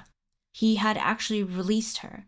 The stray had been going around recently requesting all her masters to release her, so her body doesn't have other names on it anymore. Or so she says. Can we really trust her? She always felt unwanted and unloved as a stray, and she was jealous of Yukine and hated him for being chosen and her being discarded by Yato. She apologizes for everything she's done so far. She did it out of the desire for acknowledgement and approval from her father. Yukine wraps his jacket around her as father watches them from a distance. She's a lost Shinki, so Yukine, being the softie that he is, wants to help her as much as he can. Not to mention, he's a little too trusting. Meanwhile, Yato is hosting an on-the-spot get-hired job interviews in hopes he'll find a Shinki. Yeah, he doesn't want to turn Kazuma into a stray. Plus, he's known Kazuma forever, and he doesn't want to ruin his friendship with him and one of his drinking buddies, aka Bisha, now that they're finally cool. Hiyori tracks down Yato's scent, but Kazuma senses her and stops by her location to deter her from chasing after Yato, warning her how she'll never have Yato. She tries ignoring him and pushes past him, but he uses his borderline on her, standing above her, telling her, gods cannot love mortals. He shares how he's attempted to confess his own feelings to Bishamon once, and she's shared her love for him too, but in her own way. But he's desired more. Before he leaves, he places a curse on Hiyori. Ah, Kazuma, did you really place a curse on her, or are you just bluffing to scare her? The interaction with Kazuma forces Hiyori to acknowledge her romantic feelings for Yato. While looking for a Shinki, Yato notices the glasses guy he had interviewed earlier being chased by a wolf Ayakashi. A bunch of them. He attempts to lure all the Ayakashi away, but the big one keeps its focus on the glasses guy. Yato sees Kazuma in the distance, and desperate, he ends up calling out to him for help, gifting him the name of Kazu and the vessel name of Reki. Memories of Kazuma's previous life rush into Yato's mind before transferring into a sword that can morph into a bow and arrow as well. It's pretty sick, okay? Yato and Kazuma duo is kind of cooler than Yukine and Yato, sadly. They're really cool. He thanks Kazune for helping him out. Ne, because Yato calls most of his new Shinki with a name ending in ne. Mayu's old name was Tomone, and then we have Yukine, so, Kazuma is Kazune. But yeah, Kazuma ain't doing so well. Dude is getting white girl wasted because he's a stray now. Like, sir, you made Yato do it. He also ignores Yato whenever Yato calls him Kazune. And Yato's frustrated because he knew this would happen. He knew things would get awkward. He knew that this would just ruin their friendship. And so he's like, great. Yato reflects on how Kazuma, the night before his wedding, was killed by his own brother. It's quite similar to how Yukine was murdered by his father at 14. Personally, I'm seeing a crazy pattern with these spirits that become Shinki. They all died of unnatural causes, or somebody getting murdered, you know? A freak accident, some sort of explosion during war, like yikes. They all went out in horrible ways, and while they were all really young too. Yato and Kazuma are battling a couple of Ayakashi, working on their coordination. Kazuma is strong as expected. He has two modes, short range, the sword, and long range, the bow and arrow. He and Yato come to different conclusions for which mode to use when in combat. Kazuma ends up overthinking stuff and sulking after Yato gets hurt in battle, but Yato reminds him how he mainly was a navigation weapon before, and asks him if he wants to practice a little more, so that they can be in sync. I mean, yeah, like, if you guys remember, Kazuma was a fucking earring for Bishamon, so this is 101% a new territory for him. He's never been, like, the one that directly fights somebody. Yukine, on the other hand, runs into Yato's father. Father asks Yukine if he'd be interested in learning how to bring back a mortal from Yomi, like how he was able to escape Yomi. But Yukine pulls up a spell, letting him know that he's not interested, and that he doesn't trust a single word coming out of his mouth. Before leaving, Father mentions how he made the best decision releasing Stray because Yato's conflict is with him, and how Mizuchi is such a strong girl considering how horrible her death was. So he's yapping all of this just to stir up shit, because this makes Yukine curious about his own life. Like, how did he die? And especially since Yukine is having a lot more traumatic flashbacks whenever he is in dark spaces, even if it's for a few seconds. It doesn't take long for Yukine to start wondering, how did he die? His name starts to slowly crack. Takemikazuchi had brought his Shinki to repair the roof he busted the last time he dropped by to harass Yato, and it's mainly because Kofuku showed up to his place and started confiscating stuff and causing chaos, and he was like, okay, fine, what do you want? She wants free labor, that's what she wants. Fix the damn roof, dude. So that's why they're all here. Yukine walks up to Daikoku and Kyun and asks if they remember or have any memories of how they died. But as he asks that question, a Shinki finishing up construction drops materials, causing a loud bang. And so the two aren't able to hear his question, but Take and Kofuku do. Making note of what he had just asked, worried about their Shinki being impacted by those questions, and beginning to ask about their own deaths, they both decide that it's time to head out for the day. Take grabs Kyun and instructs all his other Shinki that they're leaving for the day. Kofuku drags Daikoku away for lunchtime. She asks Yukine to hold down the fort as she cries, leaving him alone. They're probably not going to return back to home for a while. I don't think Yukine should be alone around this time, especially considering how badly father wants to take him as his own blessed vessel. The gods just don't want their own Shinki being affected by Yukine's curiosity, but Yukine is easily influenced, and I feel like this is how father is going to get his hands on him now. Yato and Kazuma keep working on improving their accuracy rate, especially with long distance weapon. Their hit range is buns. Back at Kofuko's place, Yukine is looking through newspaper articles, trying to figure out how he died. If there's a newspaper or some sort of news segment on it, Stray asks him what he's doing and starts throwing away the newspaper after hearing his answer. She had told him to stay away from the past. She asks him if he went up to other Shinki and asked about their deaths.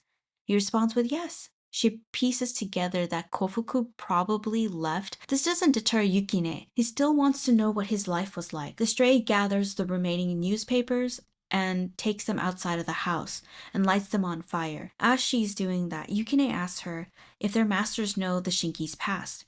She makes a very obvious shocked face, but then tries to play it cool. Honestly, she couldn't have reacted in a much more obvious way. She says she doesn't know and walks away, but Yukine, he's happy to know that there was a time that he was alive, and he craves to see his mother and father. Hiyori tries to continue on with her life, like a normal human. She sees Fujisaki flying on a giant Ayakashi bird. She leaves her body to check out what he's doing, since he was smiling, and she's got a bad feeling about this. He shares with Hiyori how Yukine had finally started to wonder who he really is. How once this curiosity consumes Yukine, the heavens will have him either executed or excommunicated. Then Yato won't have any choice but to return back to his father. She attacks him, questioning why he is intent on hurting Yato. He has one of his Ayakashi counterattack, biting her in the abdominal region, asking her which one of them is really hurting Yaboku. Hiyori had been asleep for a whole day after the attack. When she tries leaving her body to search for Yukine, her tail snaps. She can't leave her body. The Ayakashi had bit her lifeline as well. She also recalls being able to faintly see father's true form inside of Fujisaki. Kazuma quickly visits Bishamon, who is still unconscious, feeling relieved after seeing her. He wishes he could have heard her voice one last time. What he doesn't realize is that Yato has no intention of letting Kazuma die. He might release him when the fighting comes to an end. Yato wants to keep practicing their coordination when he, lucky for him, spots Take Mikazuchi, the perfect practicing target. So he puts on a construction cone on his head and heads out to harass the hot-headed god, improving their coordination exponentially. Yukine tracks down Fujisaki, probably hoping to learn more about the god's secret. And I'm also pretty sure the Stray still has her other markings from the other gods. She must have just used the potion that Kugaha used to conceal them from Bishamon. Yato and Kazuma are on top of a moving vehicle. Kazuma points out how Yato won't even say Hiyori's name. He asks if he wants to see her first before they head out to fight. No time for an answer because the snake curse activates. The Stray is nearby, and so Yato calls Sureki as they follow the snake. Yato gets into pre-fire position, scanning the area for his father. He spots Fujisaki and shoots the arrow, but a borderline prevents the arrow from reaching him.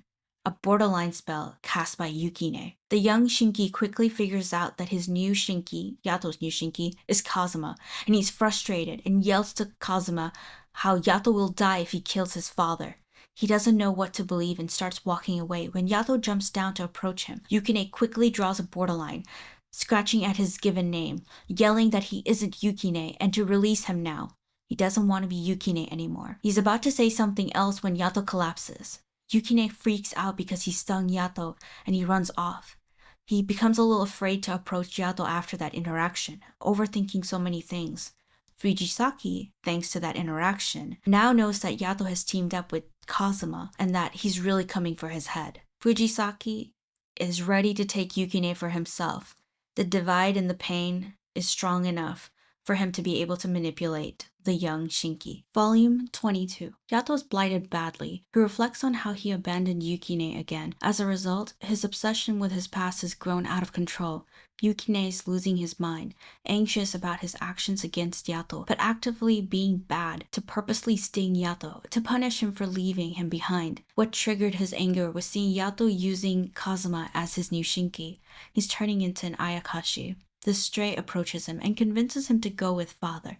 Just like that, Yukine is willing to become Fujisaki's new Shinki. in order to learn more about what his life was like in the past. Now Yato's going to have to go against his own Shinki, even though the whole point of getting a new Shinki was to protect Yukine. While shooing away Ayakashi sent by Fujisaki, Kazuma spots Yukine in a very Ayakashi state, being transported somewhere by other Ayakashi. He quietly follows him. Yukine is filled with rage, jealousy, and more importantly, confusion. He wants to know who his parents were, how his life was like. He's imagining all sorts of things that he didn't get to do while he was alive. In his semi-Ayakashi state, Fujisaki gives him a name with his brush, and now he can command Yukine. He then asks the boy if he'd like to go see his family.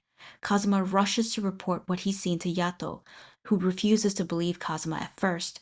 But sir, you left that boy alone. Again. Dang. Dumbass. The two head to the location Fujisaki and Yukine were last sighted. Yato isn't going to let his father use Yukine. The stray gets ignored by father despite doing everything he asked. She's angry, abandoned, and forgotten, so she decides to pick on Hiyori. She takes on her Ayakashi form and starts provoking Hiyori at the fish pond at her grandma's house.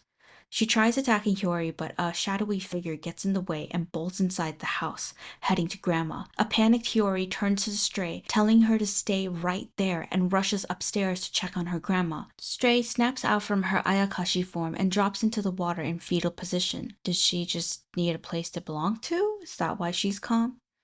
Hiyori grabs a wooden plate to chuck at the shadowy figure, but her grandma stops her, saying how she'll hurt her grandfather.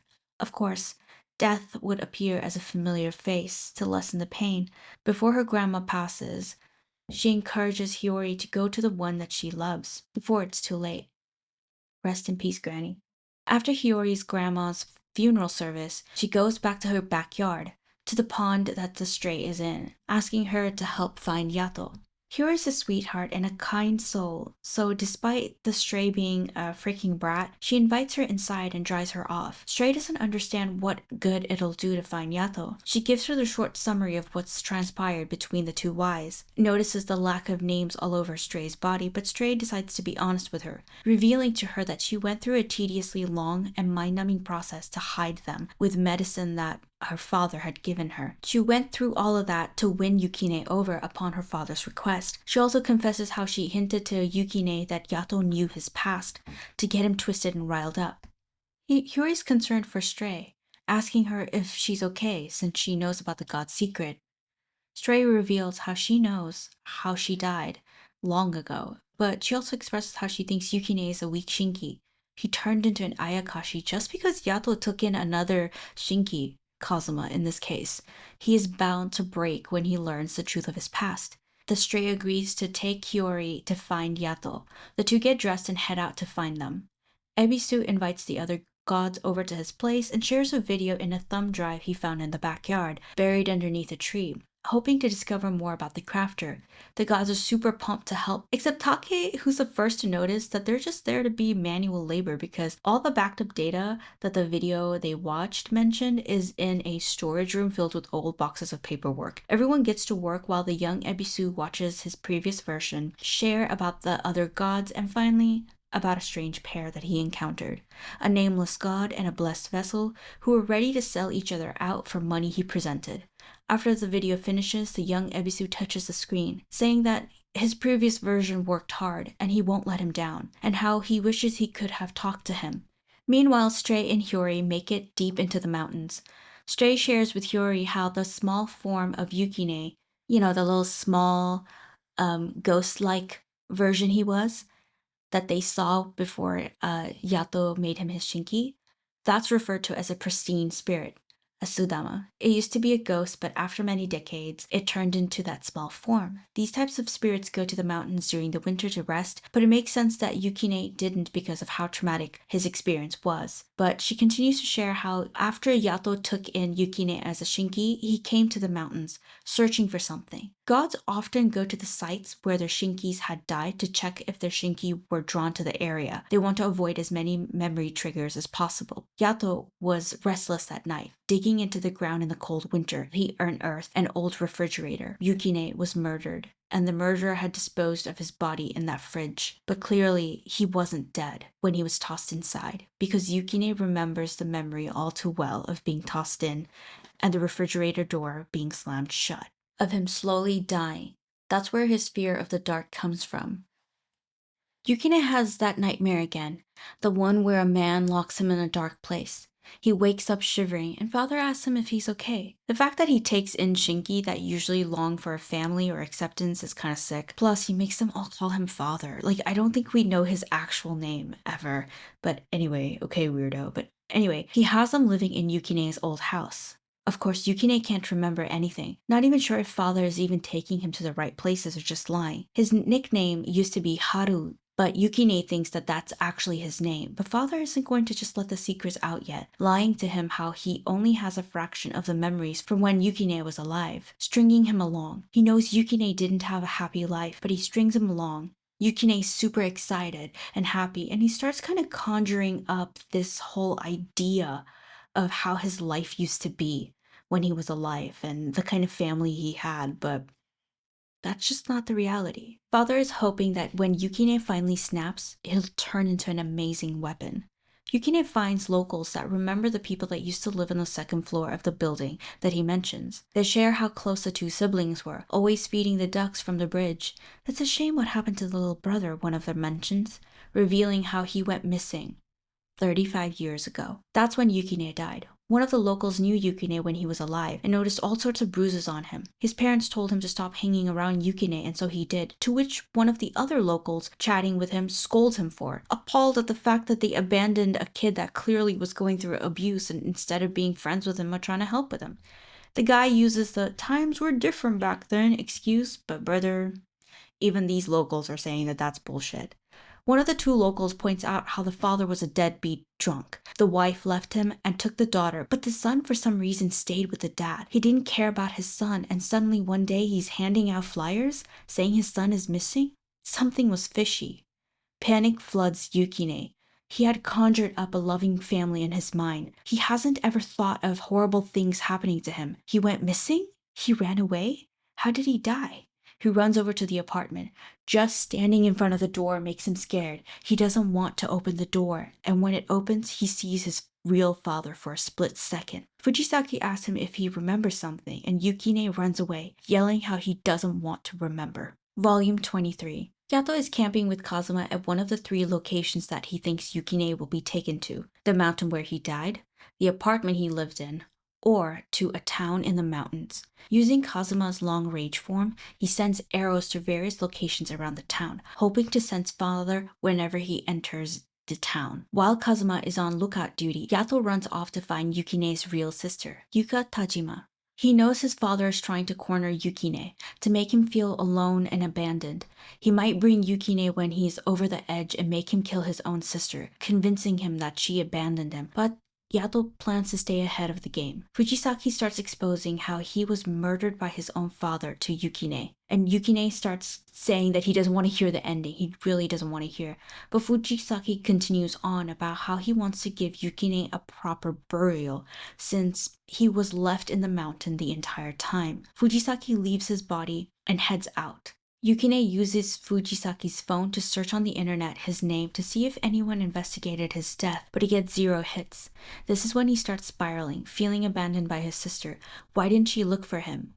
When Fujisaki arrives at the mountains, he notices flowers that were left by Hiyori and is a bit puzzled. Yukine follows, his hair dark. When Yukine sees the flowers, he thinks that Fujisaki left it there for him, happy that someone actually cares. Obviously, Father takes credit for the entire thing. Yukine picks up the flower and smells it. He causes the area around him to crack and break. Just like Yato predicted, Yukine wants to visit his sister to track down his father. Kazuma detects the two and warns Yato, but he fails to recognize Yukine, wondering if Fujisaki just got a new Shinki. Yato fires his arrow at Father, but Yukine blocks it and rushes towards Yato, asking him if he doesn't recognize him, closing the distance between them, face to face, shocking Yato, introducing himself as Hagusa. Yukine is in between his Ayakashi and Shinki form, and he slashes Yato's face. Yato refuses to fight Yukine and attempts to apologize and win him over. Yukine doesn't care. He wants to know where Yato hid his sister and attacks him. Yato keeps trying to dodge, and Kazuma eventually convinces Yato to fight back and that Yukine won't back down. He strikes, but Yukine dodges and counterattacks, yanking Kazuma out of Yato's hand, starting a spell that Kazuma overpowers with his own spell to protect Yato.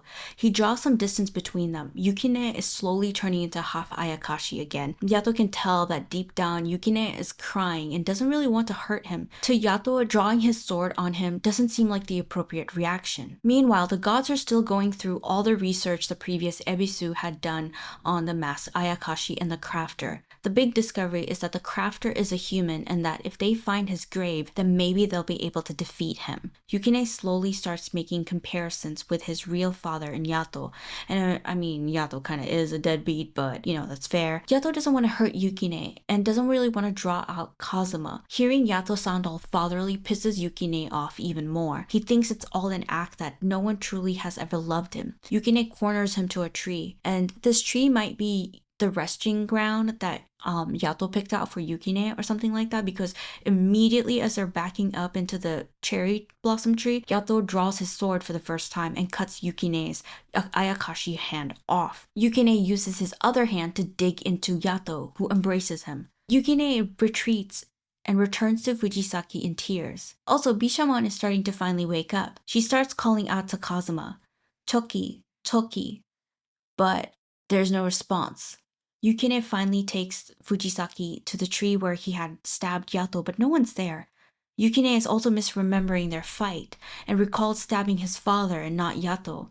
His memory is super fuzzy. Since Fujisaki had found a letter with Yukine's father's address listed on it, he decides that's where the two will head next. Hiyori finally makes it to Yukine's sister's house. She found a letter addressed to the sister in the refrigerator and was hoping to deliver Yukine's final thoughts to the sister. No one's home, so they turn to leave, but right around that moment, the sister returns. Hiyori asks her if she knows someone with the name Haruki Tajima, and the sister beams up, asking if Haruki is still alive. On the way to look for his father, Yukine comes across a restaurant customer who is mistreating his son. It triggers an old memory, and as a result, Yukine is able to evoke a reaction from the restaurant staff and customers, turning them against the man mistreating his son. It's a new OP power unlocked, and Fujisaki is absolutely ecstatic about it. He encourages Yukine to use it on more and more people, to influence more people's emotions, and so they fly over the city, influencing as many people as possible. Yukine thinks that he's causing people to defend others against bullies and abuse, but it starts spiraling out of control quickly. People start getting nitpicky over the tiniest things. Back at Yuka's home, Yuka shares how their father beat them up and their mother did nothing but just smiled. She made it seem like this was normal. They tried to be strong, but once Yuka got older, she couldn't take it anymore and attempted to take her own life, but Haruki, Yukine, stopped her. So the sister had her mother sign divorce papers and presented it to the dad, who had one condition. He'd sign it, but one of the kids has to stay with him. So Yuka and Haruki had used the game of rock, paper, scissors to determine who'd be stuck with the dad. Yukine lost, so he'd have to stay with their father. Yukine is having a field day with his new abilities, getting people to correct others' behavior, kind of developing a little god complex. As Yukine grows his net of goodness, as he calls it, further out, the heavens prepare to hunt down father, because Yato was taking way too long to get the job done. Volume 24. A masked crow is slowly making its way to Fujisaki, and following it in a trash can are Yato and Kazuma, hoping that the crow takes them directly to father. Yato notices a group of people just fighting others over the tiniest things, like two people riding on a bike or a lady talking too loudly. There aren't any Ayakashi, Kazuma notes, so why are people so agitated? They can feel that something isn't right, but no leads on how Fujisaki is doing all of this. They decide they won't get sidetracked anymore, and onward they go in the trash. Yato isn't able to sneak attack his father, who spots him effortlessly, showing off Yukine's powers and provoking Yato by laughing at how it was such a good idea to take Yukine to the refrigerator, enraging Yato. He unsheaths Reki, and the two begin their dance of death. Fujisaki's choice of weapon, his brush of Yomi, blocking Kazuma's slashes. He keeps babbling and teasing to take away Yato's new toy, Kazuma. They back up, creating some distance from that brush. Kazuma's pissed that Fujisaki attempted to give him a name while they were battling. Yato calms him down. Ayakashi crows surround Yato, pushing him off the building as Fujisaki rambles about how Yato stopped using the name Yaboku. Yato calls Kazuma, and they create a smokescreen that throws Fujisaki off. He assumes Yato ran away when a sword pierces through one of the crow Ayakashi from below. Yato unleashes a range of powerful attacks. It seems as if the end is nearing when Fujisaki calls to Yukine. Fujisaki is in disbelief that Yato told Amaterasu about him. He feels like he sold him out. Yato doesn't shy away from confessing that he told the heavens every single little dang thing about him. Father gets close and collides his weapon with Yato's as he mentions how Yukine is looking for the man who killed him, his father. This piece of information shakes up Kazuma. Yato has Kazuma create a fire borderline and runs off, finding a small space for them to calm down Kazuma, who is finally starting to question all this talk about a father or a sister and how they possibly could be talking about Yukine's real family when he was alive. Yato discourages Kazuma from further investigating or even thinking about it, or else he won't be able to defeat Yukine. He needs to stay focused. He points out to Kazuma that since his father isn't using Stray anymore, he might be able to go back home to Bishamon and just to think about returning home to Bisha. Safe. We're safe for now. Yato's safe for now. Just by mentioning Bishamon, that's enough fuel to keep Kazuma going in the safe direction and not to think about his past. Ebisu and Takemikazuchi are on a side mission to try and find father's gravesite. It's in a far-off island and it's going to take them a while to get to that place. Back at the battlefield, Yukine is losing control. The anger and frustration over his real father is eating away at him. He isn't even listening to father, Fujisaki that is. So he sends Yukine to go cast his goodness net. Yato isn't able to chase after him, clashing with his father who lands a good blow on Yato. Kazuma steps in front of Yato to protect him when father begins provoking him, asking him if he isn't curious about his memories from when he was alive. He starts talking about how it's obvious that Kazuma and Bishamon like each other and that she's using him. But what father doesn't realize is that Kazuma doesn't mind being used by Bishamon. he loves Bishamon, so there's like no point in him trying to use Bishamon to provoke Kazuma. The sword swishes past father and hits him from the back as the sheath converts into another sword as Yato forces it forward, slicing a part of father's neck. Father opens a huge sinkhole, but Yato and Kazuma bounce back up. Also, it seems like Yato had instructed Kazuma to put on earplugs, so Kazuma really can't hear a lot of father provoking him and whatnot, and is just kind of fighting off vibes. A whale like Ayakashi pops up from the sinkhole and chomps on Kazuma and Yato. It takes a while, but Yato is able to break free from the whale's slug, restarting the battle once again. The fight seems never ending, especially with Yukine's nets coming over to help father whenever Yato is close enough for a strong blow. Yato decides he wants to track down and help Yukine first because Amaterasu is probably going to start heading over, and if Yukine is still connected to his father, the heavens might take him down with him. So they chase after Yukine, who's flying away from the scene, trying to hunt down his real father. Volume 25. Yato's having a hard time reaching Yukine,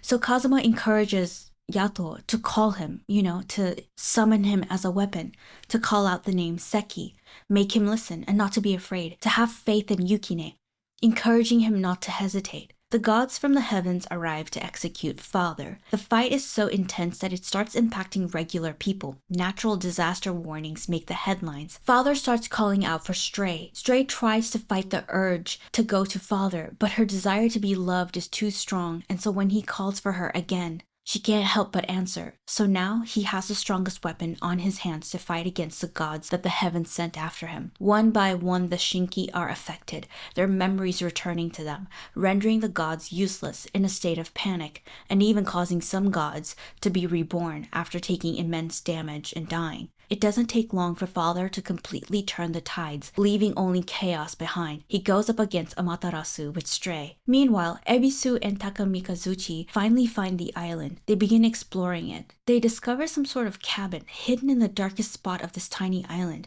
They find an old man there. tasked as the 73rd gravekeeper of the masked carver. This man shares with Ebisu the legend of the masked carver.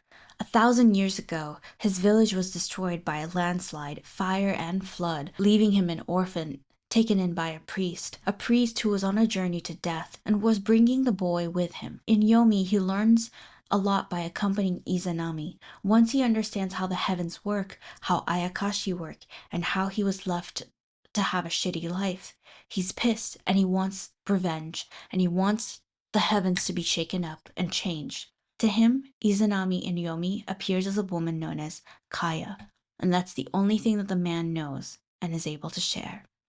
Amaterasu officially lets father know that he is sentenced to die. She starts by releasing all of Stray's hidden names. Yukine appears before Amaterasu, begging her to stop. He's tired of hearing all this crying and screaming. It doesn't stop her from continuing. She releases Chiki, and then Yuki, the names for Stray and Yukine given by father. Suddenly, from various points of the country, vents open up. Ayakashi flood the nearshore. Father isn't backing down from fighting Amaterasu, angry at how things are, ranting about how the gods are not needed. Yato approaches one of the gods and takes his divine covering, hoping to sneak up on Father. Father lunges a close attack on Amaterasu, shocking her, but Father doesn't get to celebrate that small victory as an arrow pierces through him. Yaboku, he yells out. Yato begins to release various arrows towards his father. Amaterasu then decides that she's going to chill back and let Yato handle this. In the chaos, Yukine, not the dark Yukine, but the regular Yukine, is in pain. Hearing all of the pain that Stray is going through, seeing the chaos of the streets, he finds himself stressed. He hears a voice calling to him. At first, he thinks it's his sister, but it's Yato calling out for Seki. Thinking that it's his sister, Yukine decides to go to his sister's place and sees Hiyori there with his sister. He's super excited because the two people he loves and cares about are talking with one another. Look at him, jumping up and down, super excited and super happy, back to being naive and sweet. The siblings had both written to each other, but Yuka thinks that maybe the mother, she might have found the letters from Haru, and instead of handing them to the sister to read, she simply gave them back to the dad. What's fucking wrong with this family, bro? While telling everything to Hiyori, Yuka ends up using Yukine's real name, not Haru, but Haruki, causing his name to completely fracture. His life's memories begin rushing into him. Yukine reaches into his pockets, searching for the letter he had written to his sister, and finds one of the charms that Yato and Hiyori had given him. At that moment, Yato's voice finally reaches to him, calling for him, a hand extended out. He responds. His goodness net begins to break as he falls, but Yato catches the young Shinki, hugging him as the boy cries about being dead and not existing. Yukine, finally hearing his real name, breaks into tears, repeating to Yato how he doesn't exist anywhere. So Yato questions the boy if he saw it. Saw everything. All his memories from when he was living, every single hurting bit of it. He confirms that he recalls everything. He asks Yato about the refrigerator, how when he looked inside, he didn't find his body in there. Not even the letters. Did Yato bury him? He wants to know where he was buried. Yato responds with, I read your letter, Yukine. All of them. I buried them with you. You're in a warm place with a really nice view. It's on top of a hill, looking down over the house that you wanted to go home to. Cherry blossoms bloom there in spring. I figured if your sister could see them, they would remind her of her brother, because cherry trees are spring trees. Yukine is somber, so Yato covers him with a blanket, letting him digest all his emotions. He calls to Kazuma, and the two head out again. Yato launches the fire combustion attack known as Crimson Bloom, exploding the bridge that father was on, using the smoke screen to shorten the distance between the two and switch to ranged sword, slashing the crafter. Meanwhile, as Arahabaki is finishing up the purification in the area that belonged to Bishamon, he spots Bishamon, slightly weak, sitting next to her Shinki Kuraha, the lion. She's still obsessed with the idea of taking down the crafter. Arahabaki tells her not to push herself, and that she should leave the crafter business to Yato-chan.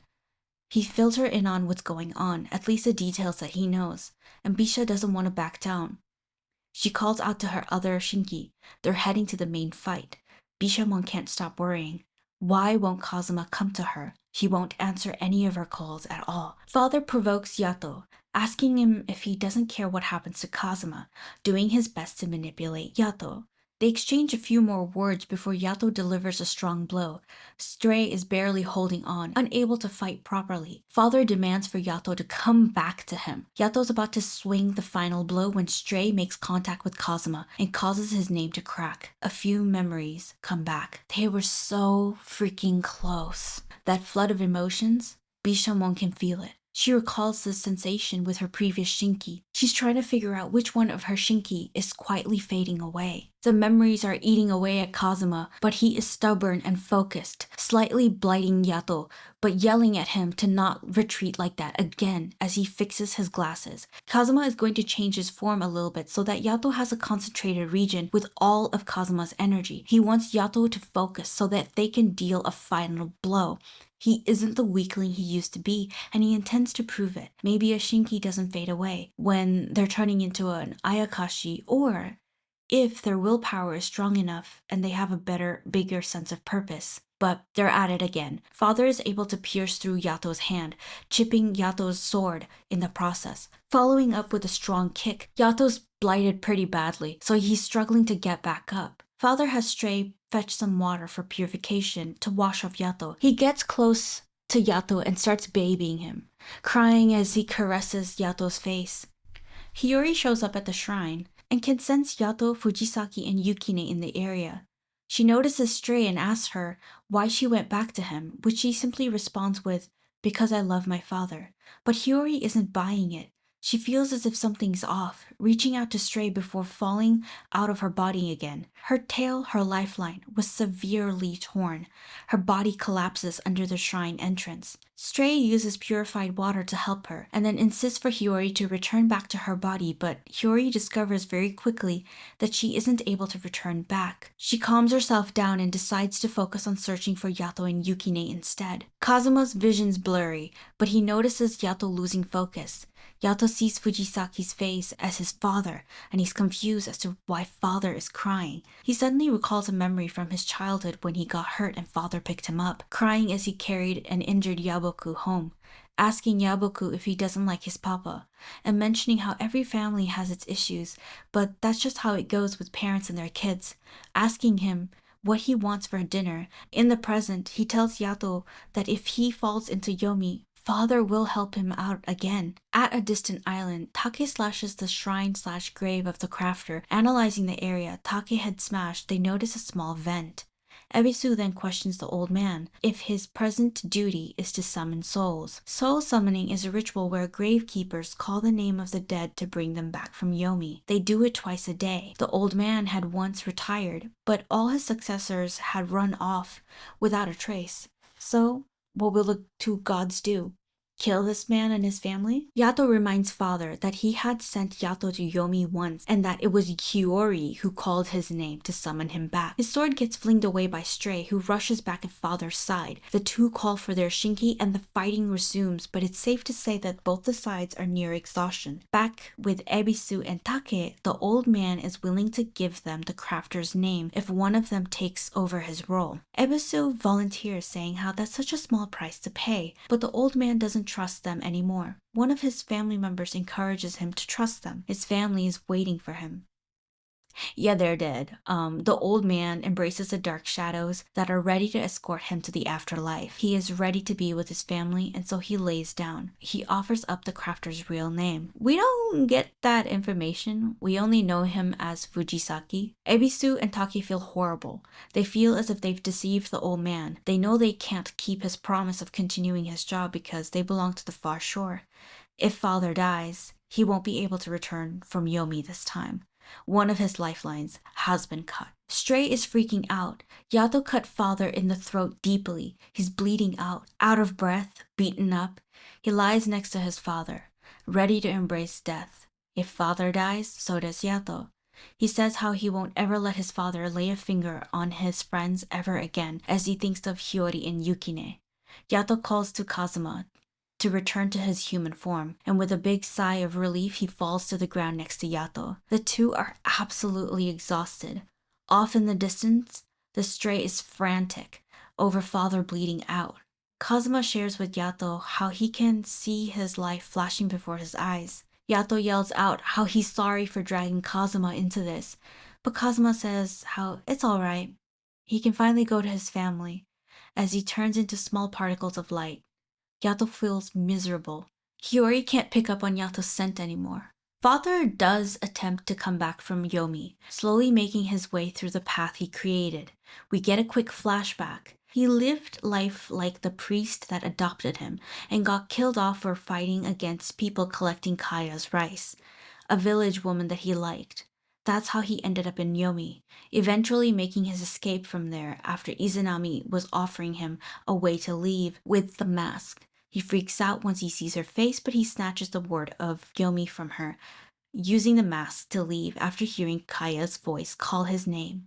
Because they were mourning him because he just got his head chopped off and here he was, fully intact. Brother, you did all of that and your backstory is kind of buns? Wow. I'm just kidding. His backstory is not really that important as much as it is about how he lost his sense of purpose over the years. It's just blind rage that controls him. He didn't end up solving anything. He didn't end up changing anything. Bishamon is heading over as she keeps calling for Kazuma. She misses him and wants to hear his voice once again. Flying slowly to her is a small petal that's all too familiar. Kazuma reverts back to his human form as he is reunited with his family, his fellow Shinki and Bishamon. Also, dude, father isn't staying dead, so he has two lifelines. One was on that isolated island, and two is Fujisaki. He is now ready for another round. Great. Yato's dying, Kazuma is done for the day, and Yato thinks he might be gone. Yukine is out of commission, and Hiyori is heading their way. Volume 27. This volume is probably the longest, and it begins with father removing himself from Fujisaki's soul and presenting his true self. This affects the real Fujisaki. Yato reflexively starts to call for Yukine, but stops himself once the image of Kazuma flashes before his mind. He already feels like he lost one Jinki. He kind of doesn't want to go through that again. So he'll take on father alone. Father had drawn a mask on his face. When Stray shows concern, he gets irritated at her, calling her a worthless leech baby as he yanks on her hair. Yato butts in and pulls Stray away from him. Yato calls him just a dead person who should have just stayed in Yomi. He swings forward a punch at father, but a protective barrier forms, defending father. Things get pretty wild. Father summons this small droplet, converting it into waves of water, engulfing the area. It covers such a huge area that the gods nearby performing purification rituals notice it. Hiyori's confused by what just happened, considering how she's underwater all of a sudden, recognizing a tree off in the distance. She decides to venture over to the fully bloomed cherry blossom tree, laying on the tree, catching a quick nap. Yato turns to Stray and realizes that he is a kid. He begins questioning whether this is a dream. Stray won't snap out of whatever trance that she's in. Yato attempts to protect Stray, but father kicks him away. "My land hungers," he says. "Okay, buddy. Alright." He climbs on top of Yato and begins choking him out, claiming how he made a mistake creating Yaoboku. Yato's going to be killed by his father at this point. An image of a dark refrigerator appears, a child being murdered by his father. In this moment of darkness, the refrigerator overflows with cherry blossoms. It's Yukine, and he's rushing over to Yato's side and attacks father, shoving him off Yato, coming to Yato's defense as a wolf Ayakashi, carrying a water bottle in his mouth with purified water that he crushes with his teeth and tosses over Yato, cleansing Yato's blights. And he turns to Yato with a sad expression, apologizing for turning into an Ayakashi. A little small Yato hugs Yukine, just happy to have him back. With Yukine by Yato's side, the two attempt to go against father. Going through Yukine's fur, Yato's able to pull out a sword form of Seki. Yato quickly pieces the mystery of this world together. It's some sort of illusion created by father. Yukine and Yato fall into a building. Father doesn't hesitate to use a giant Ayakashi to attack them. The strange Ayakashi are bleeding out everywhere in the near shore, impacting regular people simply by touching them. By touching them, they're able to convert regular humans into Ayakashi. The Shinki can't use borderlines against humans, so it's really hard to defend against them. Without any choice, many of the gods have to take on the role of eliminating infected humans. The fight between Yato and Father continues for a while, till Yato finally makes a breakthrough with his sword, breaking down the protective barrier surrounding Father. Father uses his abilities on Yukine. "You're not allowed to exist here," Father says. The strange markings begin crawling on Yukine, restricting his movement. Father wants his realm to consume the surface world. Yato asks him, "Why are you so full of hate?" The gods can't figure out how to cleanse the blight off people, so they're using some extreme measures, like Take is using his lightning on everybody, so he's just frying up people. Father knows that Hiyori is in the area, so he reveals that to Yato, knowing that it would hurt him to see Hiyori in pain. Yato doesn't buy it, so Father transports them to the cherry blossom tree where she was sleeping. Hiyori is weakly calling out Yato's name. Yato's expression tenses, his eyes filled with pain. He runs over to her, puzzled as to why she's there. She starts standing up, saying, "Let's go home," to Yato, not realizing that Father is next to her, holding her lifeline. Father rips off Hiyori's tail. Yato screams in pain. Yukine is being held down by the strange Ayakashi, eyebrows furrowed as Hiyori drops lifeless to the ground. Both Yukine and Yato are puzzled. Why was Hiyori there? She should have been at her home, safe. Father grabs Hiyori's hair, yanking it back, preparing to kill her entirely. Yato notices Hiyori's lifeless face with tears falling from her eyes. Rage takes over the tiny god as he leaps to gouge out his father's eyes. Father backs up in pain. Yato begins reciting the chant for claiming a Shinki, as he bestows Hiyori a new name, the instrument name of Shiro, the vessel name of Haku. Using the name Haki, he summons Hiyori. As he does, Hiyori's life flashes before Yato's eyes. When she was born, her middle school days, her moments with Yato and Yukine, as it slowly fills up mainly with memories of Yato. She's a beautiful sword made up of flower petals and leaves on the hilt. Using her, Yato slashes Father. The sun is setting. Things seem bleak to the gods, but the water begins to recede. The affected are reverting back to normal. Daikoku had actually trapped a little boy who had turned into an Ayakashi in a telephone booth, and the boy looks absolutely normal now. Yukine looks normal too. He notices Hiyori next to Yato and is about to call out her name when Stray covers his mouth. On the ground, the beaten-up crafter doesn't hesitate to rub salt into their wounds, laughing at Yato's loss. Rage consumes Yukine as he converts into a wolf. He charges towards Father, but he stops himself and jumps off into the sky, tracking a different scent instead.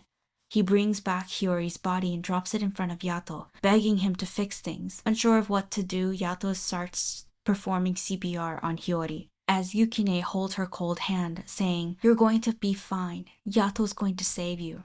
Father attempts to return back from Yomi, but both his lifelines have been cut. The gravekeeper passed away, and Fujisaki is conscious now, talking to the police that help him break from the trance that the crafter had placed him under. Father begins freaking out. He attempts to make Stray say Hiyori's name, but she refuses and rushes to Yukine's side to help warm up Hiyori's body. Father drowns into Yomi, fading from existence. Yato starts fading away as well, but he keeps performing CPR as Yukine clings on top of him, crying as snow starts piling on them. Stray clings onto Hiyori's uniform, crying next to her. One last breath into Hiyori's mouth before she wakes up at the hospital. Yato's name escapes her lips. After the chaos Father had created, the heavens try and correct some things. Some time has passed and Hiyori is now a doctor. She couldn't recall anything when she woke up. Her journal from that year went missing and they never figured out who kept performing CPR to keep Hiyori alive. Fujisaki goes to the hospital to visit Hiyori. He mentions how he used to have another side of him, but it disappeared one day. Sometimes he longs to see that someone. He might be talking about Father, who was sharing his soul for quite some time. As soon as Fujisaki asks Hiyori out for dinner, a flock of pigeons start attacking him, including the pigeon that acts as Yato's smartphone. Hiyori doesn't remember why, but she isn't exactly fond of Fujisaki, but she also longs to see someone. Cherry blossoms are in full bloom. The gods gather to celebrate the beautiful spring. The drinking gang is all there. Tenjin, Kofuku, Ebisu, Okunushi, and Takemikazuchi. Kazuma, Kiyun, and Daikaku are there as well. With tear-filled eyes, they make a toast to Yato for everything he accomplished on that day years ago. I thought for a second Yato surely was dead, but on the next page, it's Bishamon chasing Yato around with her gun shinki, demanding for Yato to release Kazuma, as he attempts to run away with food in his mouth and arms, with Yukine getting flung around as he holds onto Bisha's hair. He turns around to tease Bisha. No way, you think I'd ever let go of an awesome shinky like that? Ricky's mine forever. And he blasts off after getting under her skin. So the night they dropped off Hiyori at the hospital, kind of screamed out last minute marketing to probably get Yato's name out there so that maybe people can remember him and that they don't all die. And since at that moment they were visible to people, somebody pulled out their cell phone and recorded a video of them and it kind of went viral. That's the only way Yato's been able to stay alive. He's a creepypasta character to some kid in that universe. He's kind of referred to as Teke Teke instead of Yato, so that's how he's still alive. He's a freaking creepypasta. Yukine still has nightmares about his death and his father, but it doesn't sting Yato anymore. Yato does cuddle Yukine when he transforms due to the pain that it brings him. Yato also periodically stalks Fujisaki, especially whenever he hears him ask Hiyori out on a date, annoyed that Fujisaki is obsessed with his Hiyori. How dare he? Stray actually is the one who has Hiyori's diary and reads through it often, remembering her and the kind words she used to write about Stray. Hiyori goes for a night jog and lays on a bench to relax for a bit. She stares at the cherry blossom tree. Her eyes spot a dark figure when she finally remembers. Yato, she says as the two make eye contact. She says his name again, shocking Yato. The comic ends with this final panel of Hiyori's room and a close-up of her journal. I saw Yato again. He tried to pretend he didn't know me at first. I laughed at him. Crown. And that is how Noragami comes to an end. Don't you ever just stop to think how heartbreaking it is for some of these characters? Like, they're dead, but even in death, their life is so, not all of them, but most of their life is, they're still struggling, right? What is even the afterlife? Like, when I'm dead, when I'm gone, I just want to be gone. Zip, nothing, nada. I don't want this, cuz this is insane. I think Yato's complicated relationship with Stray and his father really demonstrated a somewhat of a dysfunctional family, right? All their weird dynamics, how Stray was struggling to break free from father, even though father did not appreciate her, thought she was useless, only used her when it was convenient for him, right? Did not really appreciate her or love her. And she was just struggling to break free from that because she was so dependent on father and she craved to be acknowledged and loved by him. Yato was in the same position as that, but he broke free from that when he came across Sakura, right? And then he slowly started rebelling against his father, but it took him quite a while to completely break free from the grasp that father had over him. In the end, Yato and Stray were able to escape their father's shadow. Yukine is introduced as a spoilt brat who starts stinging Yato severely to the point where he has to go through a ritual to cleanse himself, to confess to all his sins so that Yato doesn't die. He's kind of annoying and bratty for a while, but there are a lot of fun moments blended in there, right? And as the story goes, we slowly start understanding why Yato babies Yukine and doesn't want to give up on him, why he refuses to let go of Yukine. And it's mainly because he knows that Yukine has had a horrible life when he was alive. He wants to give the boy something that he didn't have before, a chance to be alive. He lets Yukine know that he should live his life as a Shinki as if he was alive. He doesn't restrict him at all the way other gods would. And it's mainly because Yato really doesn't want Yukine to suffer anymore, you know? He feels horrible for what and how Yukine died. As the story goes on, I feel like we get to see how Yukine really is just a 14-year-old boy. He died when he was 14. It makes sense for him to get really angry and pissy about the tiniest things. He gets really jealous and feels betrayed when Yato goes to Kazuma and takes him in as his shinki for the revenge, right? He feels betrayed, he feels angry. He's just an angsty 14-year-old, so it makes sense to me how he easily kind of gets manipulated by father because he's just a kid. It was fun to see how much of a roller coaster Yukine's character was because there were ups and downs throughout the story of his character development, right? He cares so much about Yato and is still kind of haunted by what his father did to him, right? But knowing that Yato is there for him, he's able to go on because towards the end of the manga, he still has nightmares, right? But he's able to figure out a way to deal with it, and he doesn't end up stinging or hurting Yato in the process. So, Yukine's figuring out a way to live with the haunting memories of his life when he was alive. As for Hiyori, I swear when I watched the anime when I was younger, I thought she was the main character the whole time. But I absolutely loved Hiyori's writing. She's such an amazing sweetheart. She cares so much about people, her friends. She always tries to make sure that Yukine is fine, that Yakuto is fine, all the other characters. She puts in a lot of effort into checking up on people, even though she should probably check up on herself. Like she had a lot going on in her personal life, but she still went out to look for Yukine on that cold winter night, when he was kind of joining the bad side. She's always supporting Yato and Yukine despite having limited abilities. And yes, she does kind of fall for the darkness in the hospital after seeing her mom getting hurt, but she's able to overcome that eventually.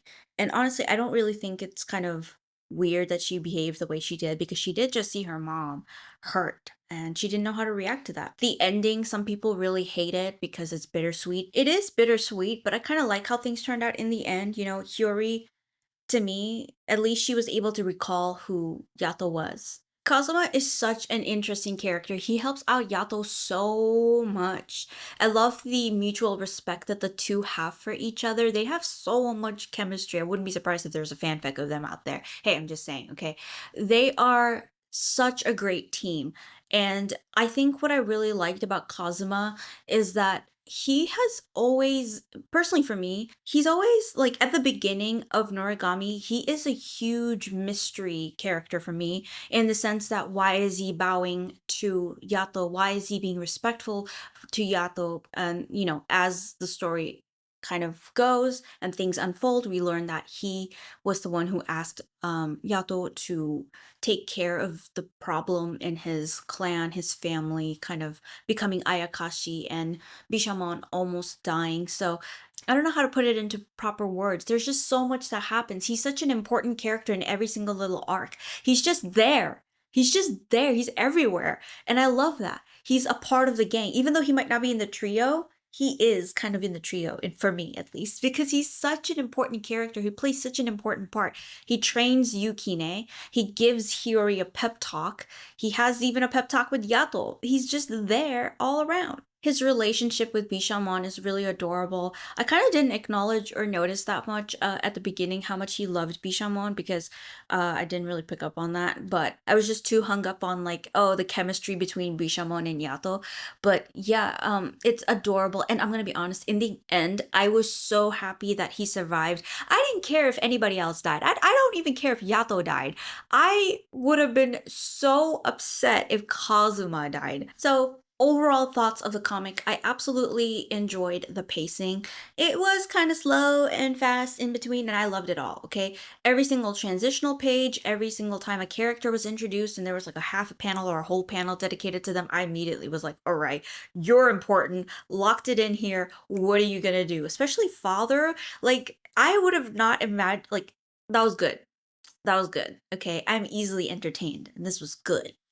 I think one of the things that I liked about some of the transitional panels were that some of the transitional panels at the beginning of the comic were just maybe it would have like a title of that volume or whatnot. What I really liked was that it would either show the next battle scene or where the next setting is. So when the next setting was going to be in the hometown of where Yukine died, that cherry blossom tree was shown as the first in the first page I love that. It's like those little details. I'm just a sucker for that. I just love when a transitional page is like a setting as well. It's showing you the setting of the next scene. It was beautiful. I loved it. I also enjoyed the various themes of death, what it means to be a god and your relationship with death, Shinki and death, right? Humans and death, right? Because most of the focus sometimes would go on to Hiyori and why she shouldn't get herself involved with far shore affairs and the importance of death for those who were living once and then those that were born as supernatural entities. It was really interesting and overall a very nostalgic, well, like the first half, because I didn't read the second half. The first half was a very nostalgic experience for me. And yeah, I'll see you in my next video. Thank you. And bye bye.